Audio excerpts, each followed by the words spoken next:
Hello, hello, hello. Welcome back to the channel. I'm Captain Quasar, and welcome back to another live stream. We've got some interesting stuff to talk about today. A new video from WillyMac just dropped about Candace Owens. And honestly, I've been kind of looking at Candace Owens on and off for a little bit. She's definitely gone off. I don't even know if the deep end is the right way to put it. Into the deep. Like way deeper than the deep end. It's kind of crazy. If WillyMac doesn't show it up, doesn't show it. Oh my god! If WillyMac doesn't show it, I will pull up a clip from Alex Jones as well, where Alex Jones actually talks about his perspective on Candace Owens and getting called out by one of the biggest conspiracy theorists. Ain't a good look. I wasn't muted. You were muted. Thanks to all the number ones, number twos, number three. I just saw everybody for a minute had number two. Like there was a bunch of different names that had number two. You were all fighting for it. Somehow nobody's taken first place though. Who is in first place?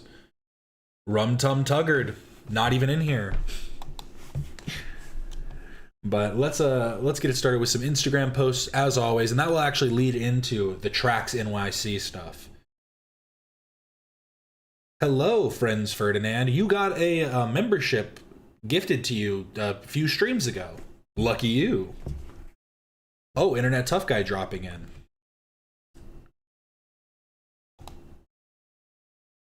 So, the crown is heavy. Here's a little, maybe I shouldn't have that first. I was like, do I want to blow out eardrums right away? I don't know how loud this is going to be, so we'll play that next. So this is an altercation. So this is from Metro Detroit News, and it's an altercation at a Kroger parking lot near Garfield and Canal in Clinton Township began after a woman started recording a vehicle she claimed nearly hit her. The argument continued outside the car between the woman recording and the driver's wife. And during the confrontation, the husband accidentally backed into his wife, bumping her while the argument was ongoing. No major injuries were reported. So she said, it sounds like she's saying this guy hit her, and then they're arguing that no, he didn't. Hey, go away. Go away. Go. Go away. Bye. Go. You have nothing against us. Oh, I am, because he tried to hit me, and he just said he was going to do something to me. Okay, go away. No. Stop behind a moving car. Go away. Go away. Oh, I got it. I don't care. You did care, though. You covered it. I'll also never understand this. How hard is it to just say sorry? Even if you think like, oh, what a dumbass stopping behind my car. How hard is it to just go, oh, my bad, sorry, and then talk shit as you're driving away? Why start a confrontation? Why be like, why are you stopping? Like, first of all, pedestrians have the right of way. So like, you kind of you don't have a leg to stand on here, buddy. Hey, my car was there first. That's why I hit you. But then he decides to get back in his car. I don't care either. Just call me a yes? What did I do to you? Your husband. There's nothing wrong with him. He's going to hit you. These right-wing rivalries are akin to the ones in the Attitude Era of WWE. That's pretty true. I mean, they just lost Hulk Hogan, so they have to try and bring back the energy, you know? They're like, how can we bring back that WWE energy? Attitude Era. There's something. Oh! I also like that this is like immediately proof that he totally wasn't paying attention and probably hit the woman recording because he just hit his own wife. Like, she's not even back in the car. Why are you trying to drive away at all? Babe, you just hit me. I like that she also says that. They must be tweaking. They must be off a couple rocks or something, because why did she say that like he can hear her? Even if he has the windows rolled down, she did not speak loud enough for him to hear her at all. Oh, I'm calling. Go away. Yeah, and the windows are rolled up, so. Here, I'm gonna let it play one more time just through so we can get the full thing. Go away. Go away. Go. Go away. Bye. Go. You have nothing against us. Oh, I am, because he tried to hit me, and he just said he was going to do something to me. Okay, go away. No. Stop behind a moving car. Go away. Go away. Oh, I got it. I don't care. I don't care either. Just call me a yes? What did I do to you? Your husband. There's nothing wrong with him. He's going to hit you. There's something. Oh! Babe, you just hit me. Oh, I'm calling. Go away. Go. I think that they might both be tweaking, and I'd say that her calling the police is probably the best outcome, but it doesn't sound like anyone was arrested for this. Like, it doesn't seem like he's a very safe driver.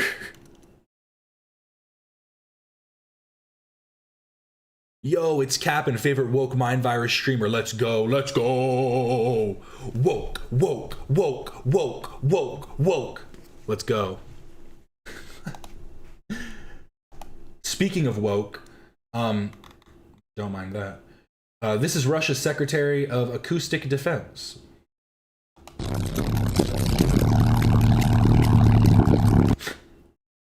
I didn't notice his nose flapping when I first watched this.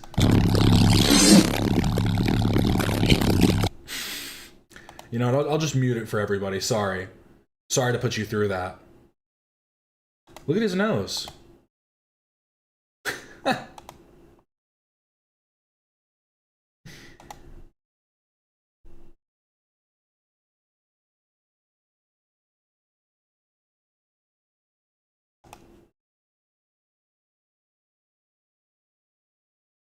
Captain so woke, people call him Olivia. No! That's what Alex always calls me. That's what he has. Alex has my private phone number, and he has it under Olivia on his phone. And then in parentheses, he put too woke. That's how he knows who it is. This sounds like industrial hardcore techno. Yeah. But hey, surround sound has never sounded so surrounding.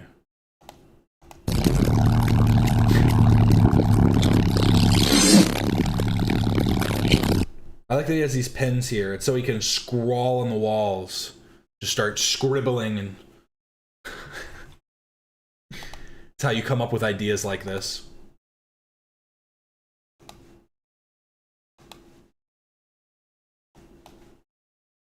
So now we're gonna actually move into, I think the rest of this is just TraxNYC stuff. Yeah, so basically, TraxNYC was recently in a bit of an altercation with another jeweler. For those who don't know who TraxNYC is, I guess I'll showcase him real quick. TraxNYC is just a jeweler from New York, basically. He goes around and gives money to people, and it's to promote his business, you know. I don't know too much about him, but all in all, it seems like he's just trying to be like a salesman. You can have a problem with his prices, but it does seem like he's being legit in at least the product that he's selling. And I think that's kind of the main point of this story at the very least. Because what ended up happening was, yes. These other jewelers, I don't know if he gave the name out. I think it says it in another thing. But these other jewelers were basically using his name to sell fake gold, just not the correct carat, like classifying it as a higher carat, and using his name basically to scam people. Many crimes being committed all at once. Yeah, he was in Uncut Gems with Adam Sandler. I forgot about that. I think I only saw that movie once. Yeah, he was in Uncut Gems. I only know him from Instagram. That's probably, I guess, how he got more famous. Well, it's kind of the chicken and the egg, right? Which came first? His fame on Instagram or him in Uncut Gems? It's a catch-22. You need to be famous on Instagram to get you in the movie, but you need to be in the movie to get you famous on Instagram. But this has gone a bit viral. 1.6 million likes. But the reaction, I just let it play. It really does speak for itself. Where's my fucking money, motherfucker? Where's my fucking money, bitch? Where's? I think he said, go talk to my lawyers. I couldn't really hear him. I think Trax is mic'd up, but I didn't really pick him up. My money. I got this fucking bracelet. Where's my Just smashing the bracelet too. He's pissed. I gotta give it up to Trax. You know, he's trying to be legit. He's saying you're tarnishing my name. fucking money? What are you gonna do, bitch? What are you gonna fucking do? Doc, motherfucker. You can tell he's trying to keep his cool. When he opened that up, he was ready for him to like come at him and he was just gonna start swinging. But then he's like, okay, cool off. Let's look here. You say VVS, I3, 14K, and you're using my name, you bitch! 6447. Yeah, 6447. Thief! You fucking thief! Bitch! Stop. Stop. Take him. No! Get the fuck your hands off of me, bro! Take your fucking hands off of me, bro! Calm down.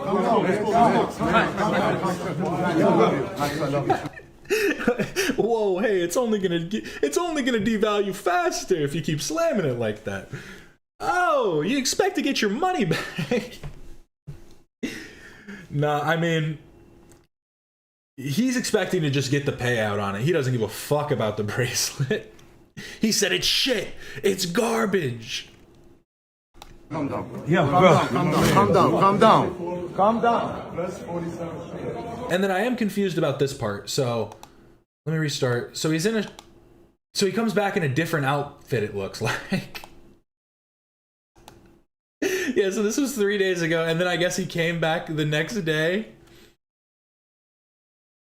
Yeah, being crossed and or stolen from will make anyone crash out. And he said I need my 22K. He needs $22,000 from these thieves because they were using his name to make money. And I'll show it actually. I guess, should I show that first maybe? I guess I'll show that first. So this is actually what happened. These motherfuckers pretending they're me and have the nerve to go rip off my customers pretending they're myself. Come up with that.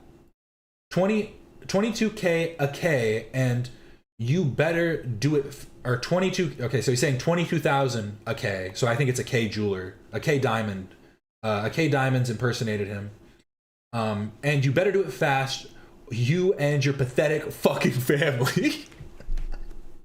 So not only did these fucking pieces of shit, okay, rip you off on this fucking thing, it turned out to be 9-carat gold, right? You had a check? So oh my god, so they were selling it at 14 karat and it's only a 9-carat piece.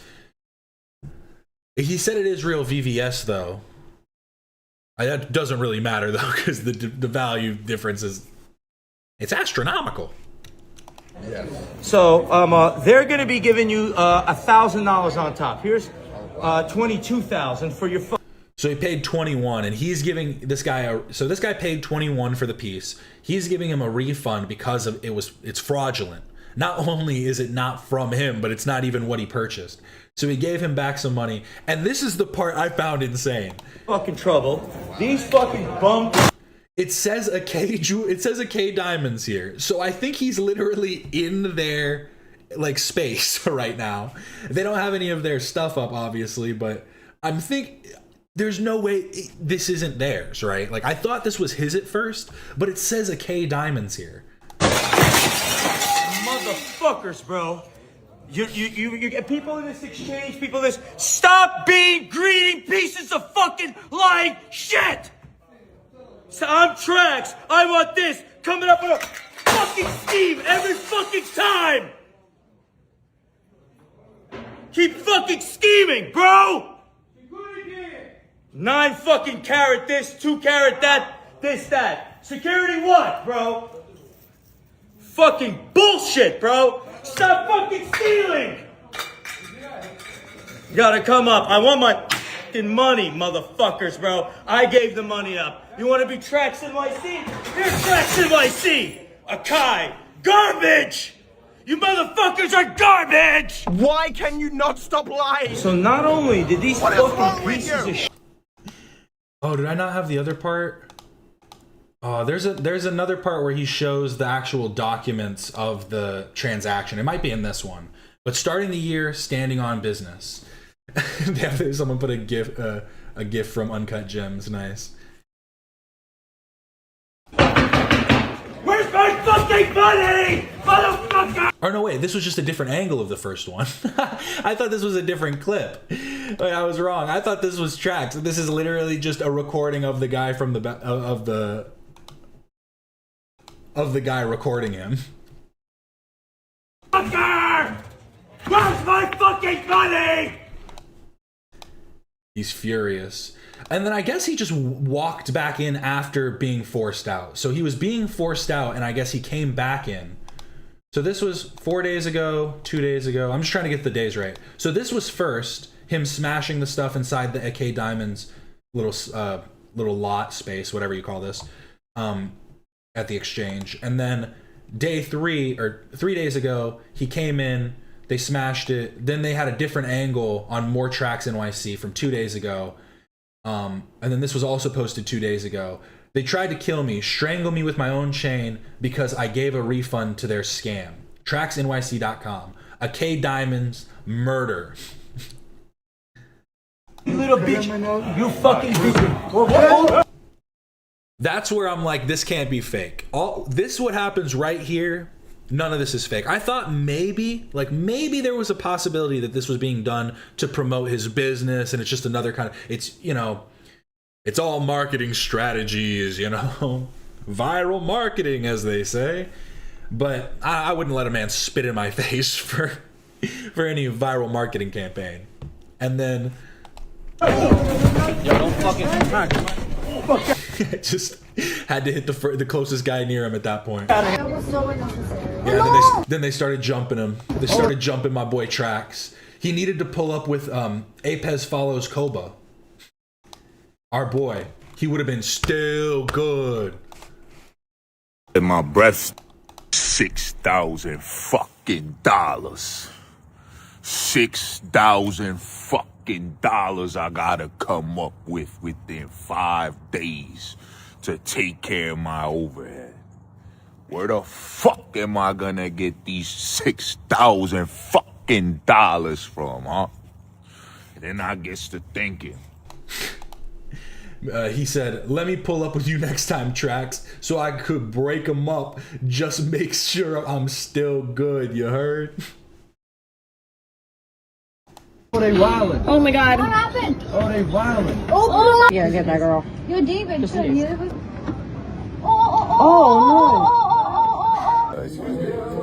In the end, they tried to kill me, strangle me with my own chain. Get out of this hospital. TraxNYC.com. The little promo at the end, TraxNYC.com. Maybe it is just viral marketing. About everybody that I made Scaroli within the last 6 months. I gets to thinking about everybody that used my likeness to make some Scaroli within the last 6 months. I gets to thinking about everybody that has failed to pump some Fazools my way. And then I remember I gotta come up with $6,000 fucking dollars to take care of my overhead.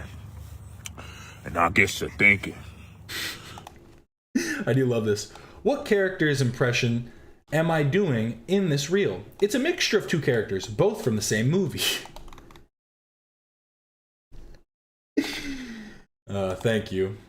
Thank you for that. But then, a K Diamonds arrested by NYPD for spitting at TraxNYC and assaulting him. So this was also 2 days ago. Hashtag Hawk2, jewelers arrested. Thanks, 92.7 New York. Update. After a video gained national attention in just hours, the NYPD arrested jewelers from a K Diamonds, participants who assaulted TraxNYC, including the primary suspect who spit on him. The majority of New York City and viewers who viewed it from anywhere they stand. The majority of New York City and viewers who viewed it from anywhere they stands with TraxNYC on this matter. Someone didn't proofread this. If we learn about any new information pertaining to this incident, we will make updates. Thanks. But here they are being arrested. Oh wait, don't play that. What was it? I don't know what that was. Yeah, it's just Inner Circle by Bad Boys. Or Bad Boys by Inner... Nice. Inner Circle by Bad Boys. They all got arrested. And here's Trax walking out, no cuffs on. So he came with the police for the arrest. He was there for the arrest. But he didn't leave in cuffs. I stand with TraxNYC on this matter. I too stand with TraxNYC. Hey Trax, can I get some gold? Hey Trax, I think that's about $500 worth of gold. Can I get some gold, please? That's for anyone who doesn't know, that's a lot of his content is him just going and being like, how much you think this is worth? And then people like will guess, and if they get it wrong, he's like, here's a tiny piece of gold instead. Someone watching this is gonna get these 10 little gold bars. That's $1,300 worth of gold, and all you have to do to get it is write what you're thankful for. And Wow, amazing. Go write what you're thankful for. It's probably done already, who knows. But there's Trax, the man himself, getting strangled at the exchange.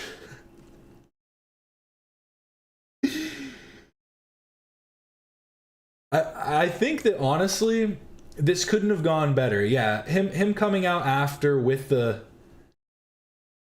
just walking out. This is a movie. I think Uncut Gems is about Trax. It was secretly about Trax, and they're like, you'll never know who this is about, and then all of a sudden Trax has this shit happen. The Trax father. I actually own Trax. Literally, I have Uncut Gems in my physical media collection. Don't say that. He might come for you. You better not be using his likeness. No, this is crazy, though. I mean, honestly, I don't see how they thought... Because I could maybe understand...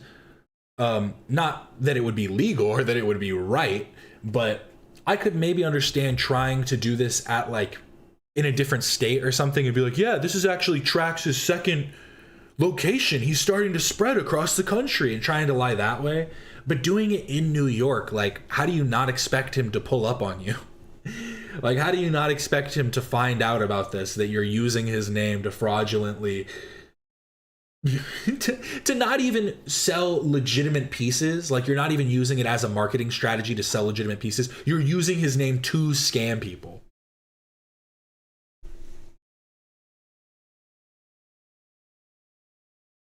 And he's Jewish. You know that they're already got a bad. They're trying to put a bad name on him. They're trying to give him a bad name. Apparently, I saw somebody make a post. I don't know how true this was, but somebody was making this post where they're like, Trax is getting is arguing with the Turkish mafia. little bitch. They were like, this is actually a scuffle between the New York Jewish jewelers and the Turkish mafia. And if that's real, if that is like a real thing that's happening, that would be fucking hilarious. Underground, the jeweler community, they're about to have somebody's getting tossed in the East River. I don't know. Oh, here it was. Here, we can actually watch the... So this is the receipt from this disgusting company that pretends to be me, says they're TraxNYC, sells my customer a bracelet, rips them off, and rips them off on the gold. Shit, they're saying it's 14 karat gold. Well, we're going to test this bracelet right now. Start the test. 10 karat gold. So did they say they were TraxNYC? Yeah, he tried to portray... he tried to sell one of your products. He said that he ran out one of your rings that you purchased. Right, that we sell. So you came with a picture of TraxNYC. Yep. I opened up the website for him. And then he said he ran out, even though he has nothing to fucking do with me other than to steal my fucking customers all day long. These rats have done this over and over and over again, and I tolerated it. And now they fucked them over on the carrot as well. Yo, Akai, you are fucking thieves, bro. The most disgusting people you'll ever see in your life. It's 64 West 47th Street. Akai is the booth. We're gonna get our money back. $22,000 for me and for all the other customers they scammed. Pull up, we'll group together, we'll sue them, and we'll take their... It sounded like he's about to be like, we're gonna fucking jump them. We're about to get these motherfuckers. Property, 64 West 47th Street. Don't let it slide. So this is the receipt from this disgusting company that pretends to... But yeah, he really does come out swinging. fucking money, motherfucker? Where's my fucking money, bitch? Where's my money? I got this fucking bracelet. Where's my fucking money? What are you gonna do, bitch? It's so funny, but it's like, it's so funny, but he is in the right. Like, it feels like if you're laughing at it, it's like making fun of him. But I'm not. I think he's 100% in the right, and this is 100% justified reaction. That doesn't stop it from being absolutely hilarious. Pull up, you won't. The forehead vein gaining dimensions. Always, always. That's how you know you're having a good time, when your forehead veins bulging from your head. This was crazy. Seethe harder, normies. AI are superior. AI will rule. The age of artificial intelligence is nigh. I don't know if this music's gonna get claimed. Maybe I shouldn't. Basically, the AI says this exact line. Seethe harder, normies. Oh, this part was actually funny though. It just all of a sudden at the end starts singing. Inside your head, you refuse to hear. Just start singing Pretender at the end. I don't know why. No, so, oh my God, are you joking? Is this a joke? It's definitely just like clickbait for sure. But is it untrue? How many subs did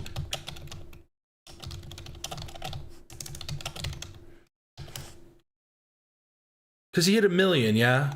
Kaisen, that's what I thought, yeah. Kaisenat hit 1 million active subscribers during his Mafia 3 subathon in September 2025. They're apparently doing a subathon. I don't know if it's still going on. They were at some point. They have 250,000, half of a million, or half a million, 250,000, half of a million. God damn it. Half of a million. They have 250,000 active. I don't know if those are active subs though, so fair enough. Sorry. I'm speaking too loosely. They only have 100,000 active subs. Regardless, I think that you can have AI and do interesting things with AI, but I don't know if this is it. I'm sorry. I really don't. Getting your AI to sing Foo Fighters poorly? Is this peak content? If Gooners watch this, I think we need to have the police check in on them, because this looks like a child.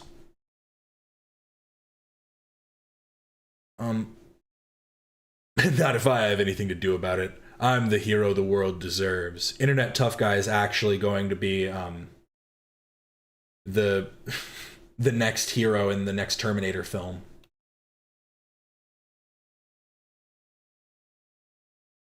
Yes, 250,000. A half of a milli. We need your VTube persona, Captain. I created this at one point just because I was using it for my gaming videos. It's not a VTuber. It was just a cartoon avatar to use for gaming thumbnails, because I was like, I don't want to put my face in every gaming thumbnail that I use, so I was just putting this in the corner. If I can find it. There. Not there.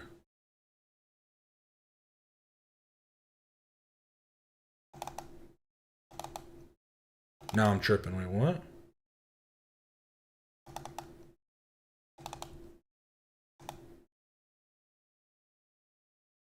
Now I'm wait, what the fuck? I had this exact issue when I was trying to pull up art last time. Where the fuck are all my art pieces? There they are. I had created a couple different ones. So there's that one. Here's one with like a normal looking face. Here's one with a little smile. This is actually the picture for the Discord. That's what I used for the Discord. And then had an angry one. Speak of a forehead vein. There we go. Use that as my VTuber.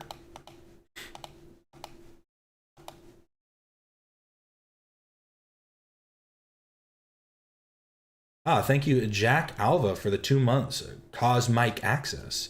Community Apple Music Spotify playlist would be hype. Thoughts? Ooh.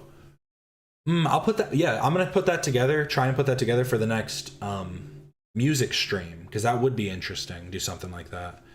We could maybe set up a couple different things.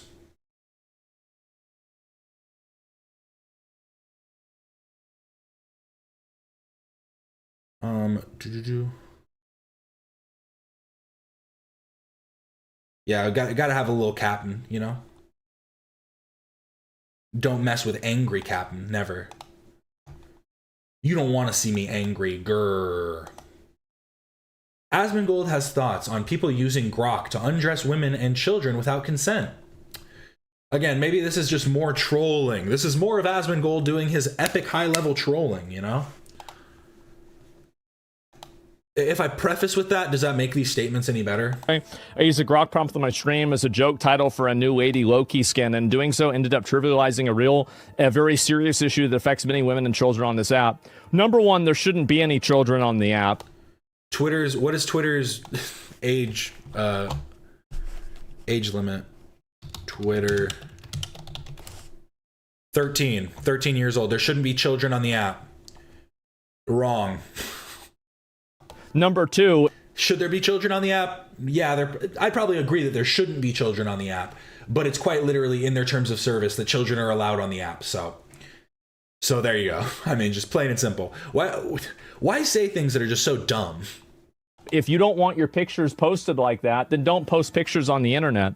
Like, I'm old enough to remember back in the day, whenever, if you wanted to post something on the internet, you were always told never post shit and pictures of yourself on the internet because weirdos can get them and do stuff with them. This was something that we were told in like 2005. And now we're supposed to forget this, and now everybody else has to control themselves, and we're going to bully people around for it.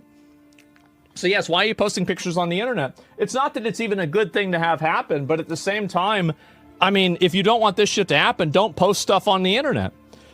Imagine thinking the OnlyFans girl somehow deserves respect. Oh my God. It's just so stupid because so they should never, no. People aren't allowed to use the internet without degenerates trying to completely ruin their mental health and their lives. Because like this stuff, regardless of if it's real or not, like if you send that stuff to other people, like in that person's life, it can potentially ruin that person's life. And yeah, I looked at the age stuff. My child's account has been locked for not meeting X's age requirement. X requires all users to be at least 13 years old in order to create an account. In addition, some countries require users to be over 13 to consent to the processing of their personal data. In such cases, we require that a parent or legal guardian consent on a child's behalf before allowing the child to use our services. Oh, okay, so the parents are just up to the parents. Oh. Well, in that case... Old, never post shit and pictures of yourself on the internet because weirdos can get them and do stuff with them. And yeah, like...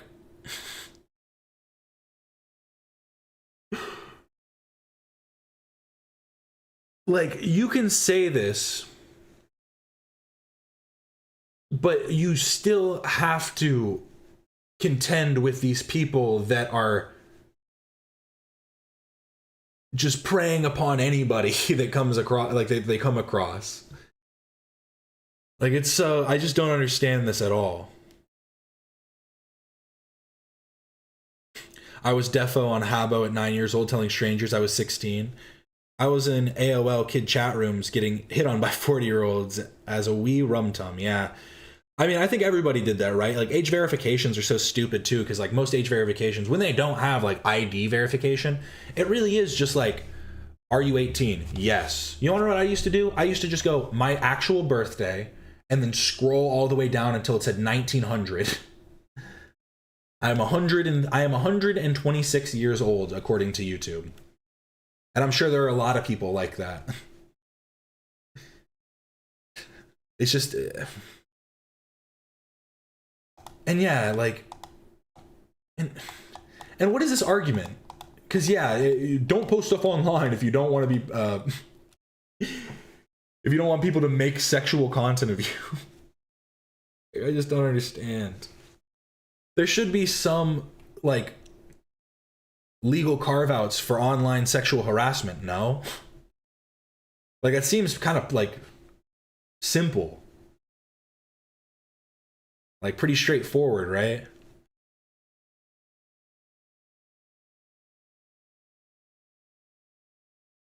Just woke up. I was being a cool kid like Evie last night.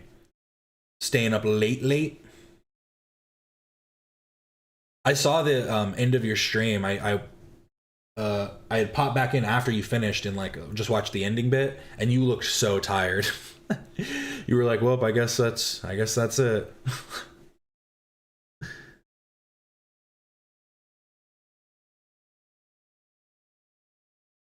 Yeah, the victim blaming minors of AI generated CSAM is a brilliant move. It's just like I don't understand what the like point of this argument even is, because it's just because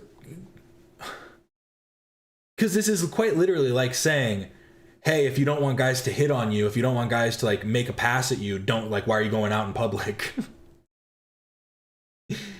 If you don't want to like have somebody attack you, why go out in public?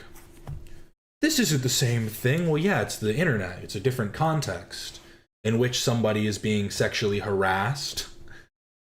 Like, it's pretty, I don't get it. I don't get it at all.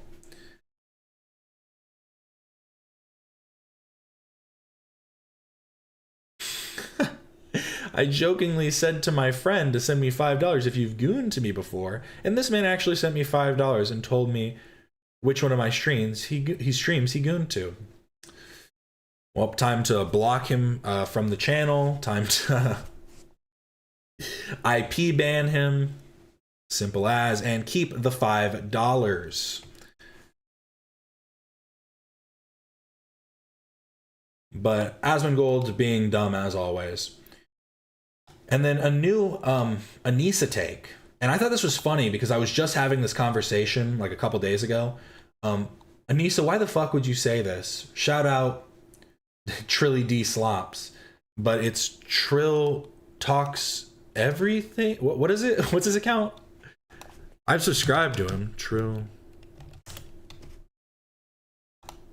Yeah, Trill Talks Everything. I was right. I am subscribed. See?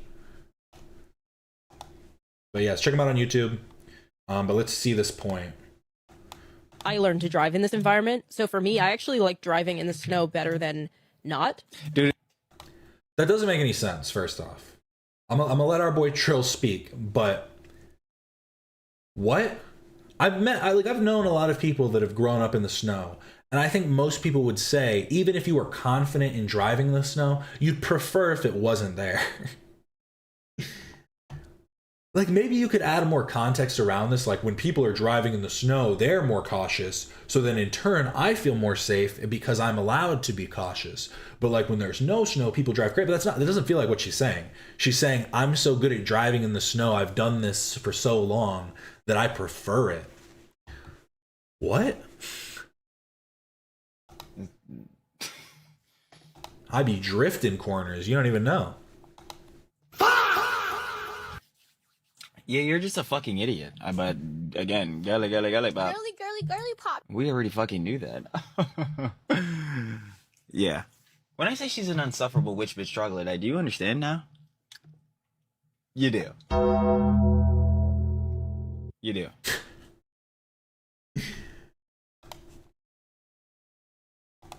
Yeah, I mean, it's weird. It is weird to call this a lie, right? Because it's like, it's one's preference. Maybe she does prefer to drive in the snow. But like, yeah, I highly doubt it. Because yeah, like, I want to call her a liar too. Like, no, you don't. You don't just prefer driving in the snow. But everybody has their preferences, but I don't know. I guess. Well, look at him. He's obviously a Zionist. So I saw this on the subreddit and thought it was an interesting post. So this was in another Reddit. Can't wait for idiots to use this as an excuse to be anti-Semitic instead of anti-capitalist. So this is something to do with a landlord. It's so disappointing. These awful landlords from every religion and creed. And the problem in this video is very much the result of our capitalist system, not this guy's Judaism. And I am saying this as an ardent anti-Zionist. It is disgusting to attack the landlord because of his faith. We need to be better and attack him because he's a piece of shit callous leech who treats his tenants like garbage. Guy's probably a Zionist. We can be openly against that. That doesn't even make it. And then that got 271 likes as opposed to this other person's. I guess it was newer. But that only got 40 likes. This one got 271 upvotes. Really? What makes you think that? And the person replied, be real, bro. Just based on the video, you can tell a lot about the land leech's morals. Clearly, this guy is, he's an amoral person, and so he must support Israel because he's Jewish. That's literally the train of thought that these people are using, and not understanding how fucking bigoted that is. Like, maybe this guy is Jewish. Maybe this guy is he is Jewish. Maybe this guy is a piece of shit landlord. And maybe even, like, this guy is a Zionist, but you don't know that. So it's just a weird thing to try and critique in this video when there is already enough to criticize. It's just ridiculous. The guy's probably a Zionist. We can be openly against that. Look at him, probably a Zionist. If I had to guess.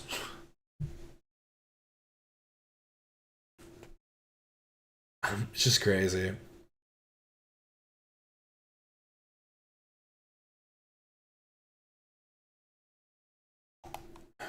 I should have had the Anissa thing back to back with the other Anissa take. I think that was supposed to be first. This is a post from an anti-capitalist subreddit about a shitty landlord, guy wearing the kippah. They were also unironically glazing Mao for killing landlords.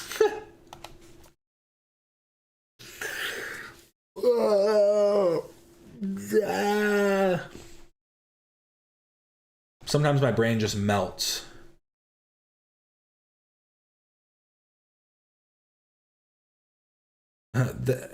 True that. There's enough actual Zionists to criticize, and there are plenty of Jewish people out there who aren't down with that shit and just want to live their lives. Yeah, and you know what's the crazy part is those Jewish people can still be pieces of shit. Like, that's the thing, is they don't need to be a Zionist to be a prick. And like, that's the part that is so frustrating. It's like, yeah, this guy is probably a piece of shit landlord, but it's not because he's Jewish, it's because he's a fucking piece of shit landlord.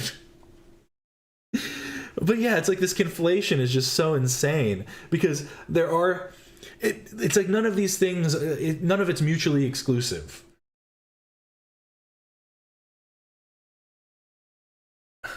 Mutually inclusive, I guess.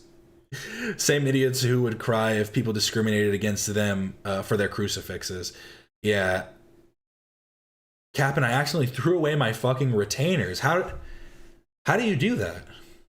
I'm sorry to hear that. Time to go digging in the trash. Time to go digging in the dumpster.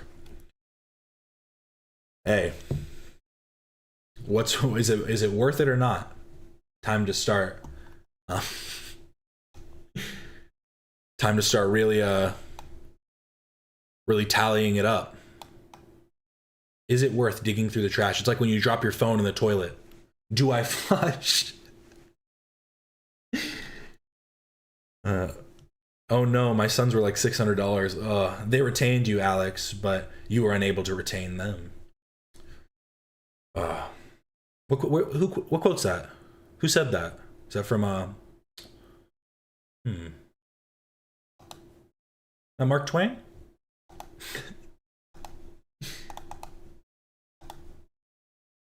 Founder of the Arab American Civil Rights League, AB's dad, on Ethan and Hila. So here's a little take. Oh. What do you guys have to say? Oh, AB, I can't hear you. Speak up. Now I know what Ethan's always talking about. Now I know what Ethan's always talking about. Isn't that right, AB's dad? Let's hear him out. That because who I work for, I'm not allowed back in Dearborn, and you're disappointed in me, and I'm a disgrace to the family. Yeah, no, that's just all BS. In all sincerity, it's all BS. I mean, listen, we all work for different folks, all right, and we all do what we could in our job, and especially in support of Palestine and all that's going on, and the genocide that's happened in Palestine. Yeah. I think your boss Ethan actually went out on the edge, really to say he supports, a free Palestine. Him and his wonderful wife, they went out on edge for you guys, and I can tell you, speaking as the founder of the Arab American Civil Rights League, the individuals that done the Gaza project, that we saved 72 families to escape Gaza. We had a hotline to help people in Gaza. You brought all those kids over. We've filed. This guy's clearly just another Zionist shill. I don't know how they're gonna spin it, but they will end up spinning it, right? Like there's never a win. So it's always just going to be, this is obviously just him trying to appease his son. He's not giving his actual opinion. Nah, Millhouse is here? Wait, was Millhouse watching this live? That's kind of funny. But regardless, I think that I just don't know how... The problem is, right, is that I guess the people that truly believe that Ethan is a Zionist would see this and go, well, he clearly just doesn't watch the podcast. He's AB's dad, but why would he watch the podcast? Like, sir, there's no way that you actually watch the podcast that your son is merely a fact checker on. That's all he does, merely. We filed we had 44 volunteer attorneys around the country, filed in 18 different states, federal lawsuits to help these individuals. We provided the complaints, the blueprint, the injunction, the orders, everything around the country to help these individuals get out of there. I can tell you with a clear conviction that Ethan and his wife, they done everything that they could at the time, basically, considering the challenges that were there. I mean, we can't be oblivious to the powers that be, but I mean, for them to be able still to speak out in LA, in that region, and on social media, and still be able to... They're both Jewish. Yeah, of course, the Jewish Americans, of course. And for them to stand up and to say what they say, it takes a lot of courage. That's not easy. A lot of people could talk that crap unless they're in it, and unless they know that it's not as easy as people think. I mean, these people's are careers, lives, everything that's going on, and they do the best that they. Great stuff. And I think it is just funny, right? Because it's all of these people that are fake activists. And it's not like I want to be like, oh, I am a great big activist. I am very, very active in every form of activism in my local community. Because obviously we could all do better. That's like the main thing I think we should all remember is nobody's better than anybody else, even if you are super active in your community and in social change and in political change. Like that is great, but that doesn't make you any better than anyone else. And it's about always trying to do more. And I think that he kind of understands that and sees the levels of, effort that have been put forward, and that speaks more volumes than any random clip that you could share. But all I can think is that all these people that are just going to assume, oh, well, he doesn't know what he's talking about. AB's dad he's never seen the podcast. Here, I'm going to start emailing his office I'm going to start mailing them a bunch of fucking images of the podcast and a bunch of clips out of context.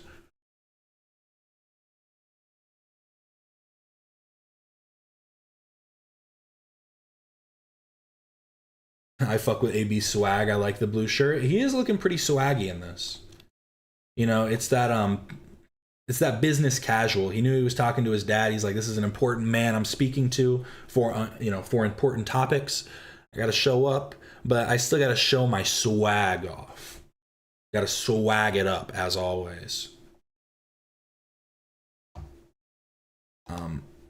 And then this, oh boy, big news. This is really low quality, so I'm going to this is mainly so we can hear what Ian says, and then I'm going to show another Reddit post that has the full thing. So this is from Ethan's story. It says, one text in the past 6 months, by the way. This This is genuinely hurt and disbelief from a friend. Okay, so that's what that post is. This is genuine. Oh God, I read it as genuinely. That's why it didn't make sense. This is genuine hurt and disbelief from a friend. 6 months pass. I was drinking with a friend and explaining the whole story about how you rat fucked me immature. Or how you rat fucked me. Immature, I admit. Feel free to block me. No text since this. And that was back in May, if I'm remembering correctly. I literally can barely read any of this. Texts us all the time, man. All the time. It's and we so never annoying. respond. You should see Ian's phone. Well, it's a group text. Yeah. It's like maybe 12 unhinged texts in a row. Yeah. The most recent one was it makes it easier to ignore him because you can tell he's in Great severe pain. Yeah. Hey guys, hope you are both miserable. Say hi to the 100 people watching your stream. How's unemployment benefits in Canada? This is immature, but I also think it's funny because technically you guys did give him his wish. You did say hi to the 100 people watching by talking about this. So you got. Sorry to say. Who else is in the group text? That is a good question. I'm assuming it's probably just Ian, Anissa, and Ethan, probably. Like he probably just texted them all at once. Yeah, see, 2 people. So I think it is just Ian and Anissa. So Ethan said, fuck it, let's keep everyone festering over the break. God damn it, I can't read it all because it's too fucking small. I'm gonna just lean in a lot. Fuck it. Let's keep everyone feasting over the break. Festering, that works too.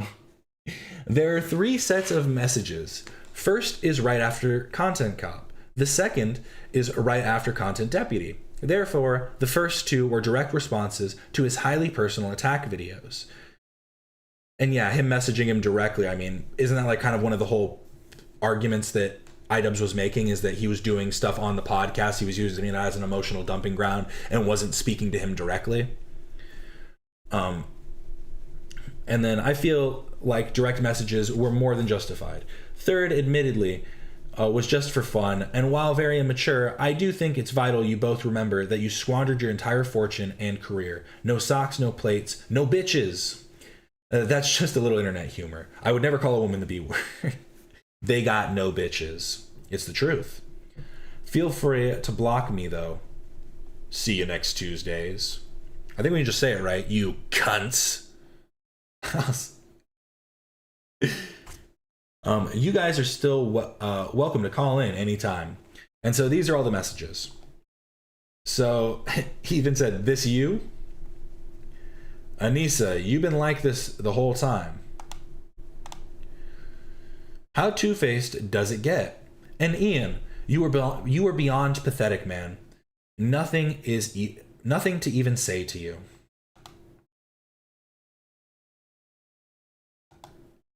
Honestly, I cared about you guys and always did.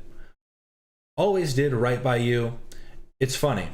We suspected you were not on our side, and that's why you were silent. And you confirmed it in your video. Meanwhile, you guys have been on Snark for years. Pathetic, two-faced behavior. Meanwhile, Ian gets all high and mighty about why would I need something from you. Meanwhile, soaking up our promotion and support while spreading poison through the other side of your mouth. Shame on you both.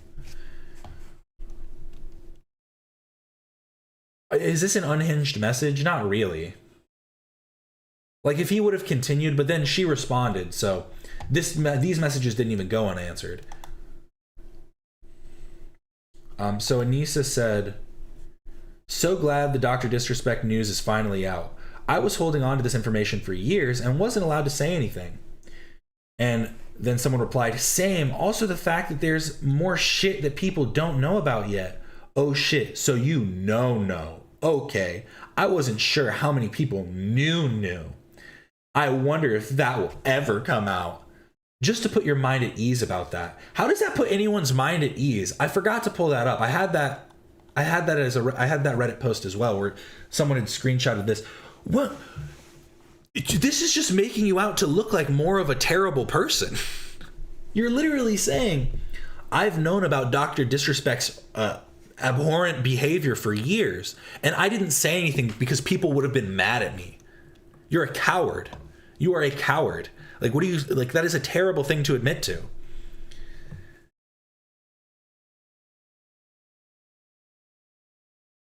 I know chat's not a huge fan of Caleb Hammer, but if anyone desperately needs a financial audit, it's iDubbbz. I don't know how much that's going to help, though. Caleb's just going to tell him, don't buy DoorDash so much. You need to get a job. That's what he's going to say. Like Caleb Hammer does. When he starts going full Beaker mode and it's just... I can't even do a Beaker voice.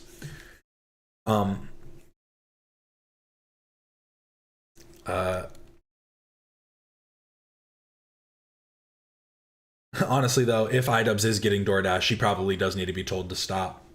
I mean, they're still buying Denny's outfits, so what am I talking about?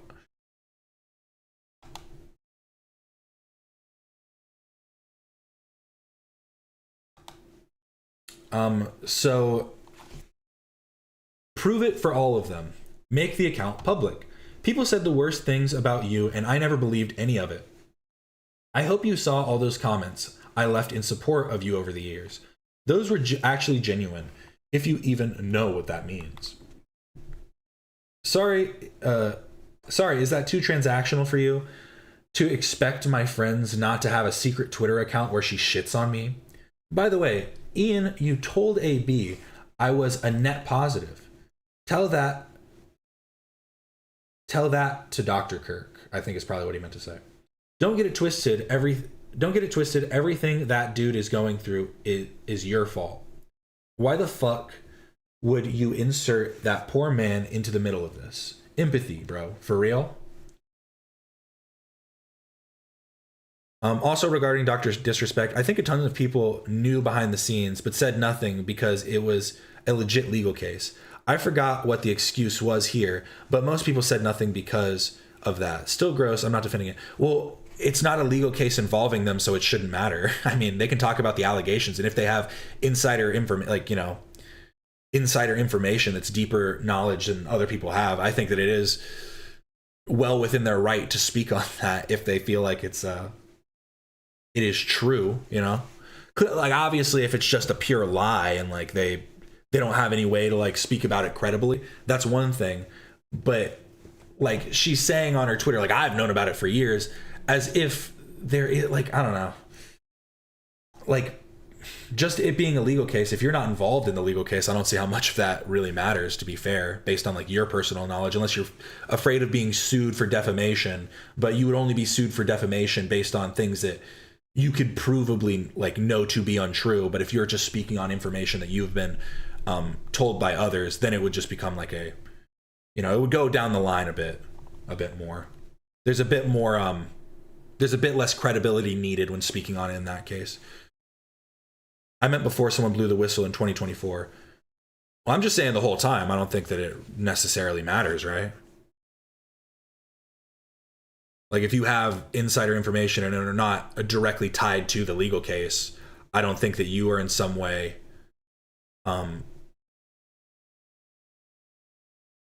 like liable for any of the information getting out. I guess maybe if they were, I guess if what you're saying is like the person that like brought the case against Dr. Disrespect was leaking information, then they could possibly get in trouble for that if that was like the, like, you know, the way it went down the line, I guess.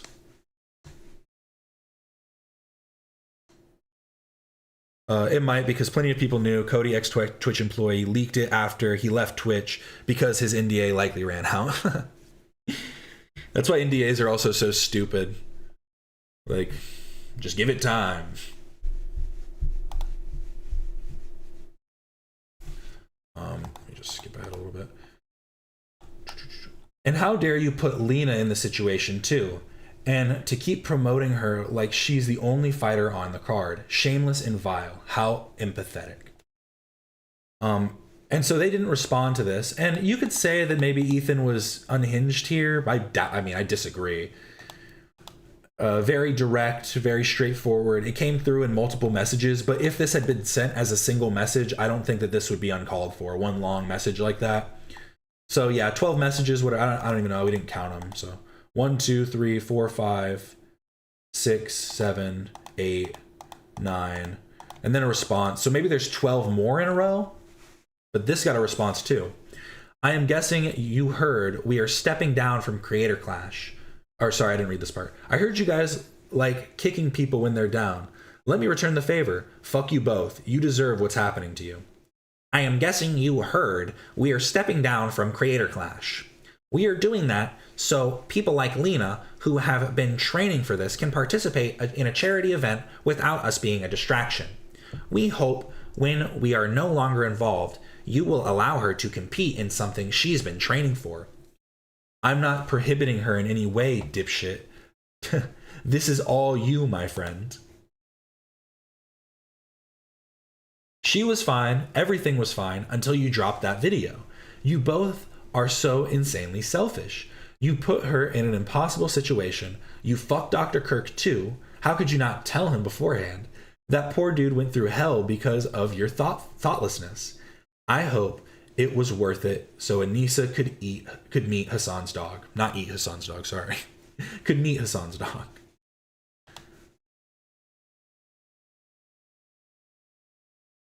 I think calling it a charity event requires you actually donating, LOL. Don't act altruistic. Anyone sane would have not done this a third time. Man, y'all are so pathetic. I hope you know that. I was hurting and down bad, and you guys jumped at the top of a massive dog pile. You actually spend time on the snark. That's the biggest betrayal of all. How long you guys been consuming that shit? And then casually shouting them out in your video. Unreal. What is wrong with you? You are bad and mean people. There is something wrong with you. Ian, you used to be the guy that thought of it every angle and thought of it from every angle and prepared the best argument and counter arguments. What happened? I actually disagree with this. Looking back at his old videos, they're not that good. He was just like, the idea of punching down is usually the idea of somebody in a smaller standing than you. But in reality, iDubbbz was just punching down at the people that were the punching bags of the week. Like, you know what I mean? He wasn't like the start of the dog pile. He's always been on the dog, like, you know, been one of the later contributors. What happened? Anissa, I want you to know what a coward you are. And a phony. I'm so glad you are helping Palestine. How's your advocacy going? What have you accomplished? Anytime you want to call in and discuss Israel-Palestine, you let me know. This is malicious or just snark-brained. How do you not include us explaining it 2 minutes before? Hey guys, hope you're both miserable. Say hi to the 100 people watching your stream. How's unemployment benefits in Canada? All of these, honestly, them not responding looks worse. They were responding to this stuff. Just to put your mind at ease about that. I'm guessing you saw we're stepping away from Creator Clash, responding to these individual things, but then when Ethan brings up that he's the reason she's not fighting, she didn't fight, all this stuff about Dr. Kirk Honda, they didn't respond to that, didn't even respond to the response about him directly replying to his message, pointing out that he's not truly altruistic, calling him a bad person, explaining how he's a bad person, literally calling him out for not actually doing true advocacy for Palestine, allowing them to call in to debate and discuss Israel-Palestine, and nothing.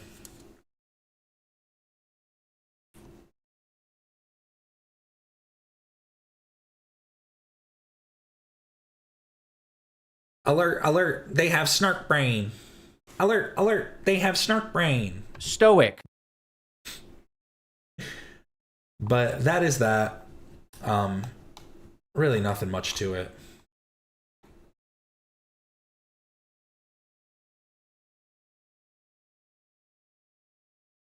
Yeah, I also like that it's basically, this is so true. Ian claims here that Ethan was prohibiting Lena from participating in Creator Clash 3 in these texts, despite Ethan repeatedly stating that he still supported her fighting. What trash people.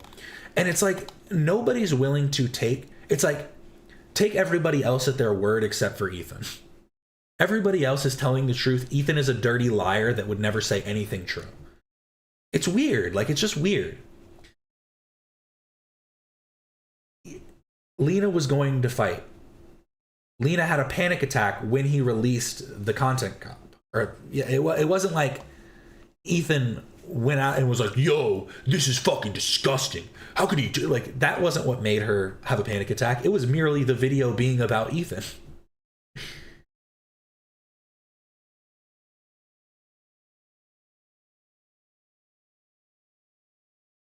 Yeah, these are unwanted, not unhinged. Yeah. I don't like that Ethan texts like that. I get it, but damn. I mean, I don't really care. What, he's calling them poor? To be fair, he's not making fun of them for being poor. That's not the criticism he's making on them. He's making fun of them. It's not a criticism, really. He's making fun of them because of their loss. And the ways in which they lost. Yep, real eyes, realize, real lies. I couldn't have said it better myself. You can tell based on their response the bullshit they were trying to pull on Lena and AB. But it didn't work because Ethan is too good.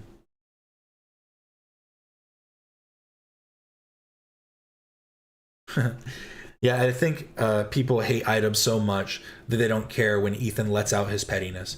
Like, the difference is like, if Ethan made fun of some, like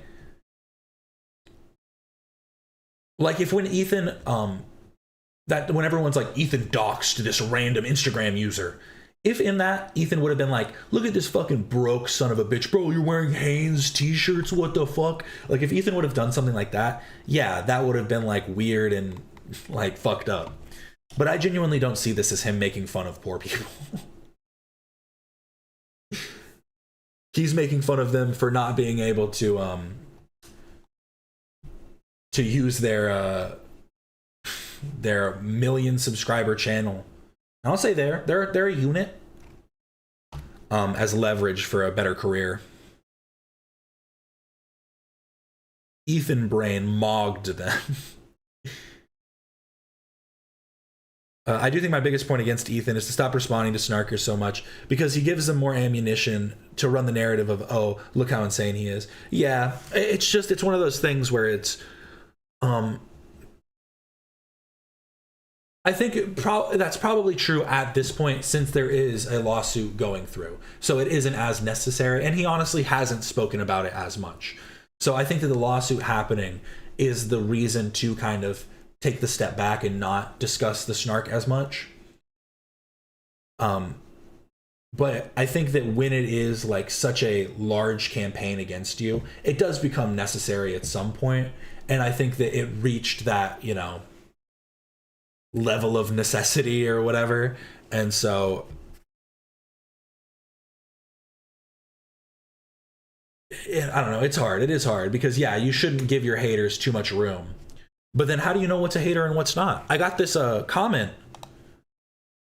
Was this a hate comment? Hey, wait, let me see if this is on the screen. Yeah, look at Trax right here.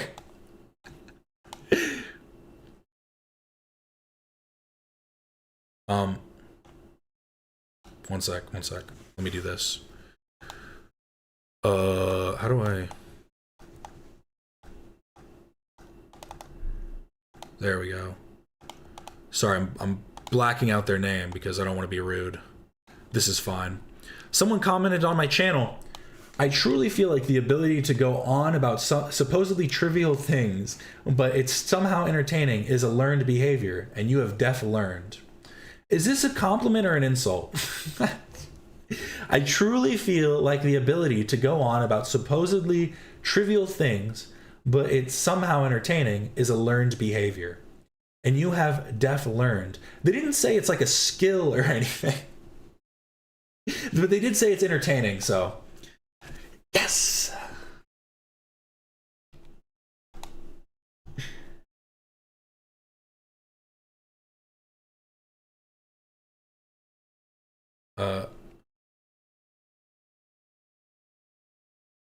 I'm just tired of criticizing Ethan's response because Snark literally won't stop for anything.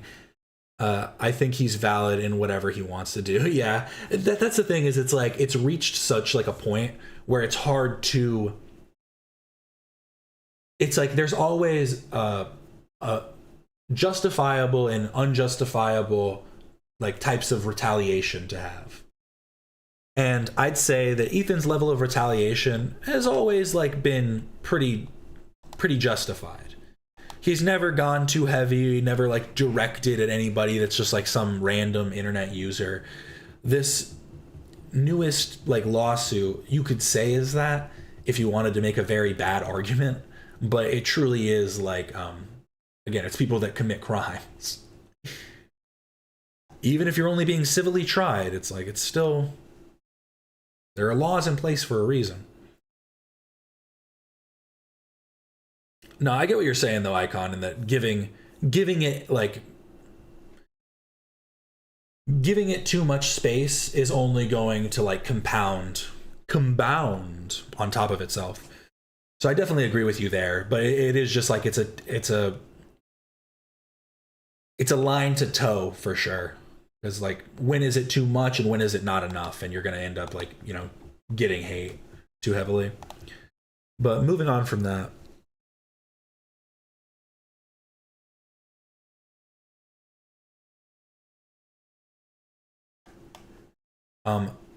So this is, sorry, zoned out for a second, was reading chat.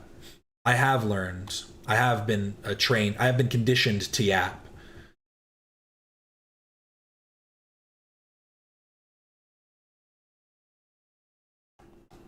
Yeah, holding space for Snark. Yeah, never do that.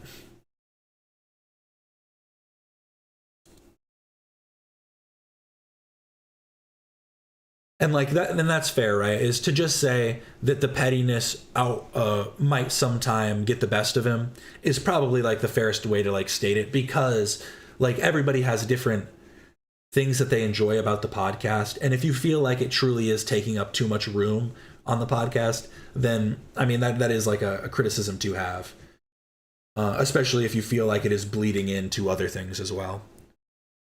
Even if the criticism isn't about the actual like statements made, just about like the quantity of them, like the quantity of the amount of time taken out of the podcast to speak on these things. Because it's like when we come back, right, there's obviously going to be shit to talk, but there's also a lot of fun to be had. So it's like, where do we start? Where do we stop? But let's get started on this. Candace Owens is unironically evil. The worst conspiracy theorist, by WillyMacShow. This came out 1 day ago. Seems good. Candace Owens has been getting eaten alive, it seems, by other members of the right. Is it because she's telling the truth? No. But it's entertaining and nonetheless, and that's why she gets views, right? I mean, it's the same thing for Alex Jones. The difference is, I do think Candace is more of a grifter.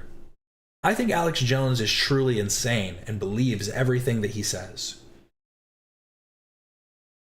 I think Candace Owens is truly in it for the money.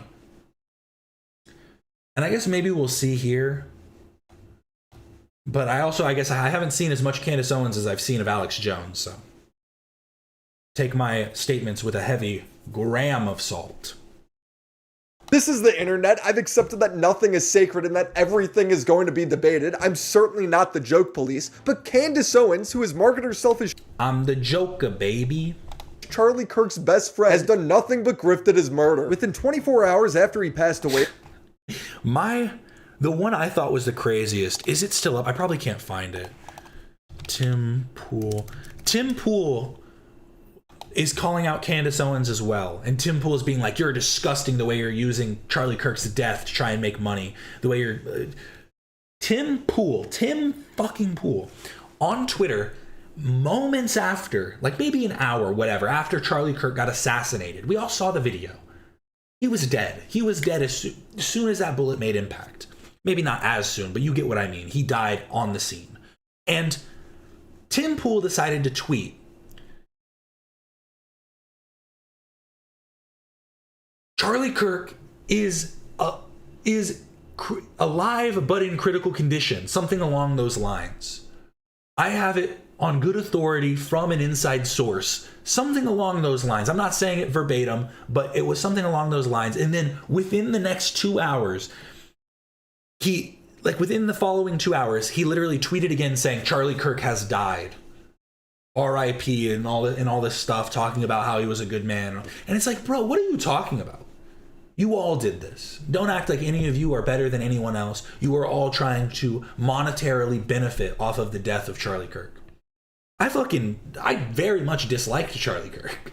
I did a whole video about my opinions on all of his stances. I talk about it all the time.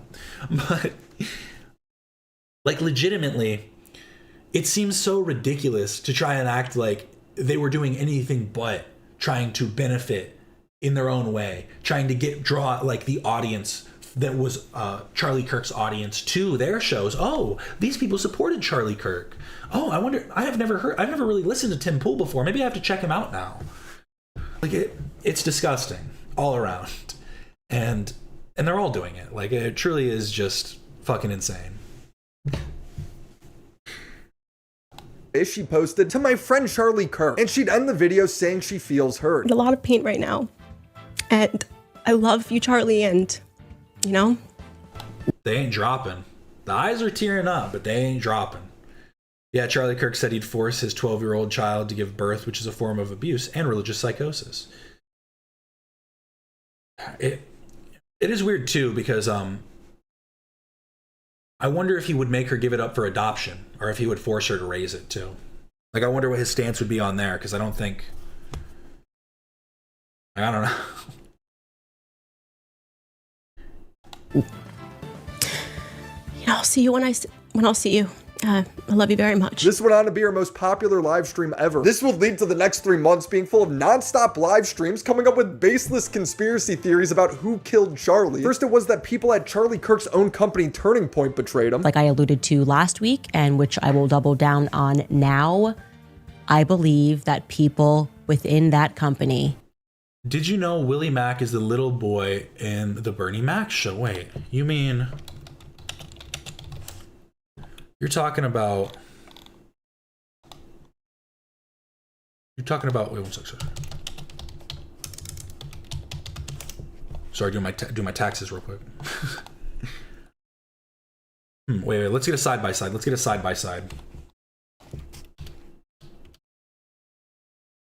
Good frame.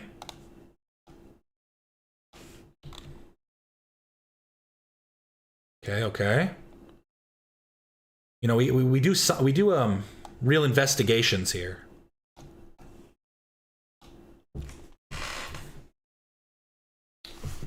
Sorry, I probably blocked him a little bit. Wait, here, I'll go on this side.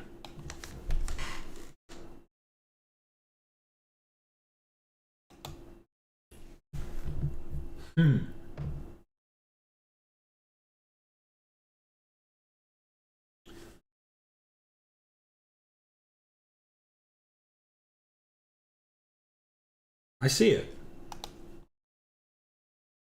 Live streams coming up with baseless conspiracy theories about who killed Charlie. First, it was that people at Charlie Kirk's own company, Turning Point, betrayed him. Like I alluded to last week, and which I will double down on now, I believe that people within that company betrayed Charlie. Now, what's their evidence of this? Well, it's that she saw it in a dream. I'm serious. It's that stupid. I similarly, like I just said, had a vivid dream this weekend, and Charlie came to me and he told me that he was betrayed. Yeah, Candace. Well, I just had a dream where Charlie Kirk told me that you're a fucking liar. And then I had another dream where God and me smoked a blunt together. Me and Jesus were skateboarding, He hit a really sick impossible. I know. You'd think it's impossible, but he is the Lord. and then all of a sudden, Buddha came up, and Buddha asked God if he could take a hit of the blizzy. And then we all talked about how much we hate Candace Owens. And so for me, you don't have to believe that, but I do believe that. It was the immediate sense I got, actually. And I don't know who exactly it is that betrayed him, but I also felt in the dream that it is soon going to be revealed, that it's actually inevitable that it is going to be revealed, that there is nothing and no one that is going to stop the truth from coming out, and it is going to have international consequences.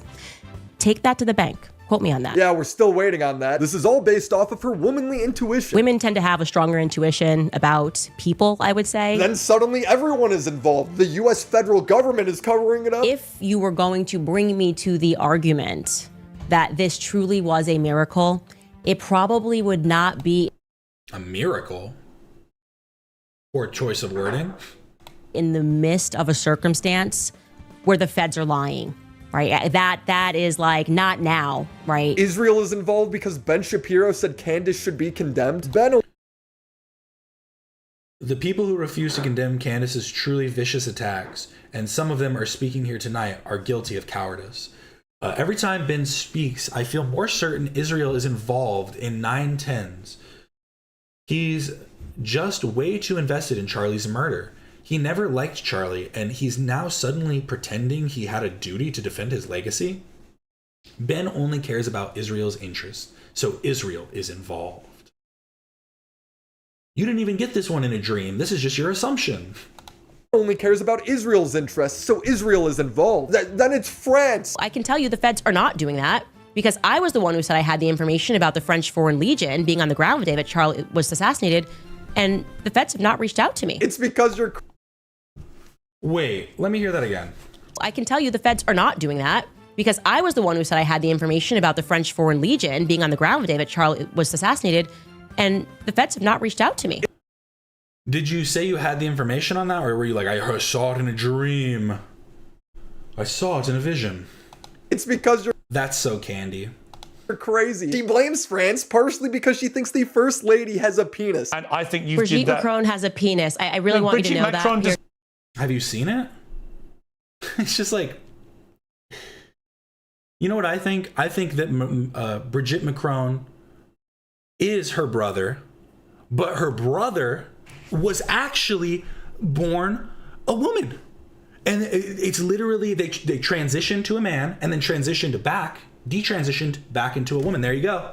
New conspiracy theory just dropped. She just is being transphobic on top of it, on top of crazy conspiracy theorists. Oh, Rum Tum Tucker, thank you so much. Sent 1 Cap and Quasar gifted membership. Yay, I got a subscriber. She saw in her dreams, steamy dreams. Does not have a penis. Brigitte Macron has a penis. No, she doesn't. She thinks she's the main character. She's like, I found Egyptian planes. Isn't it suspicious the government isn't reaching out to me about this? As soon as some podcaster was like, hey, I found Egyptian planes and they're being kind of shady, I would be like, whoa, that is weird. What's up with these Egyptian planes? It's like, wow, everybody killed Charlie besides Tyler Robinson. Like, even if you are somebody who is on the side of those who do believe that Tyler Robinson pulled the trigger one way or another, would you ever describe what happened as quote unquote very clear? Yes. I'm guessing your answer to that would be no. Because you've eaten all the glue. She has zero evidence of there being a second shooter, but she believes that over the official story. How? I love all these clips too. People keep saying that there was a second shooter, and they'll literally use like, just put a circle around some random guy in the background and be like, look at the way this guy drops to the ground. Isn't it weird? And it's like, bro, he probably has a bad knees. And so the guy's like, kind of like limping down, and it's like, he was actually the real shooter at like almost point blank range. Like, what are you talking about? No one saw him? Like, it's just, I've seen so many like crazy conspiracy theories about Charlie Kirk's death. Like, it's just, I don't know. He was assassinated. It's as bad as it needs to be. We don't need to keep on adding more stuff onto it. Maybe she dreamt that up too. Remember, Candace claims to be Charlie's closest friend. They're basically siblings. Our relationship was real. We were Your brother and sister, you know, we were fortified. Our relationship. Didn't she basically like say that he was in the closet right after he died too? Relationship was forged in fire, the fire of politics. I knew him. I knew Charlie, the real Charlie. But since she's used his death to tear down Charlie's political party, his company, his friends. Do you believe Mikey McCoy had any prior knowledge of... Wait, yeah, these it. Wait, I need it. These are so funny.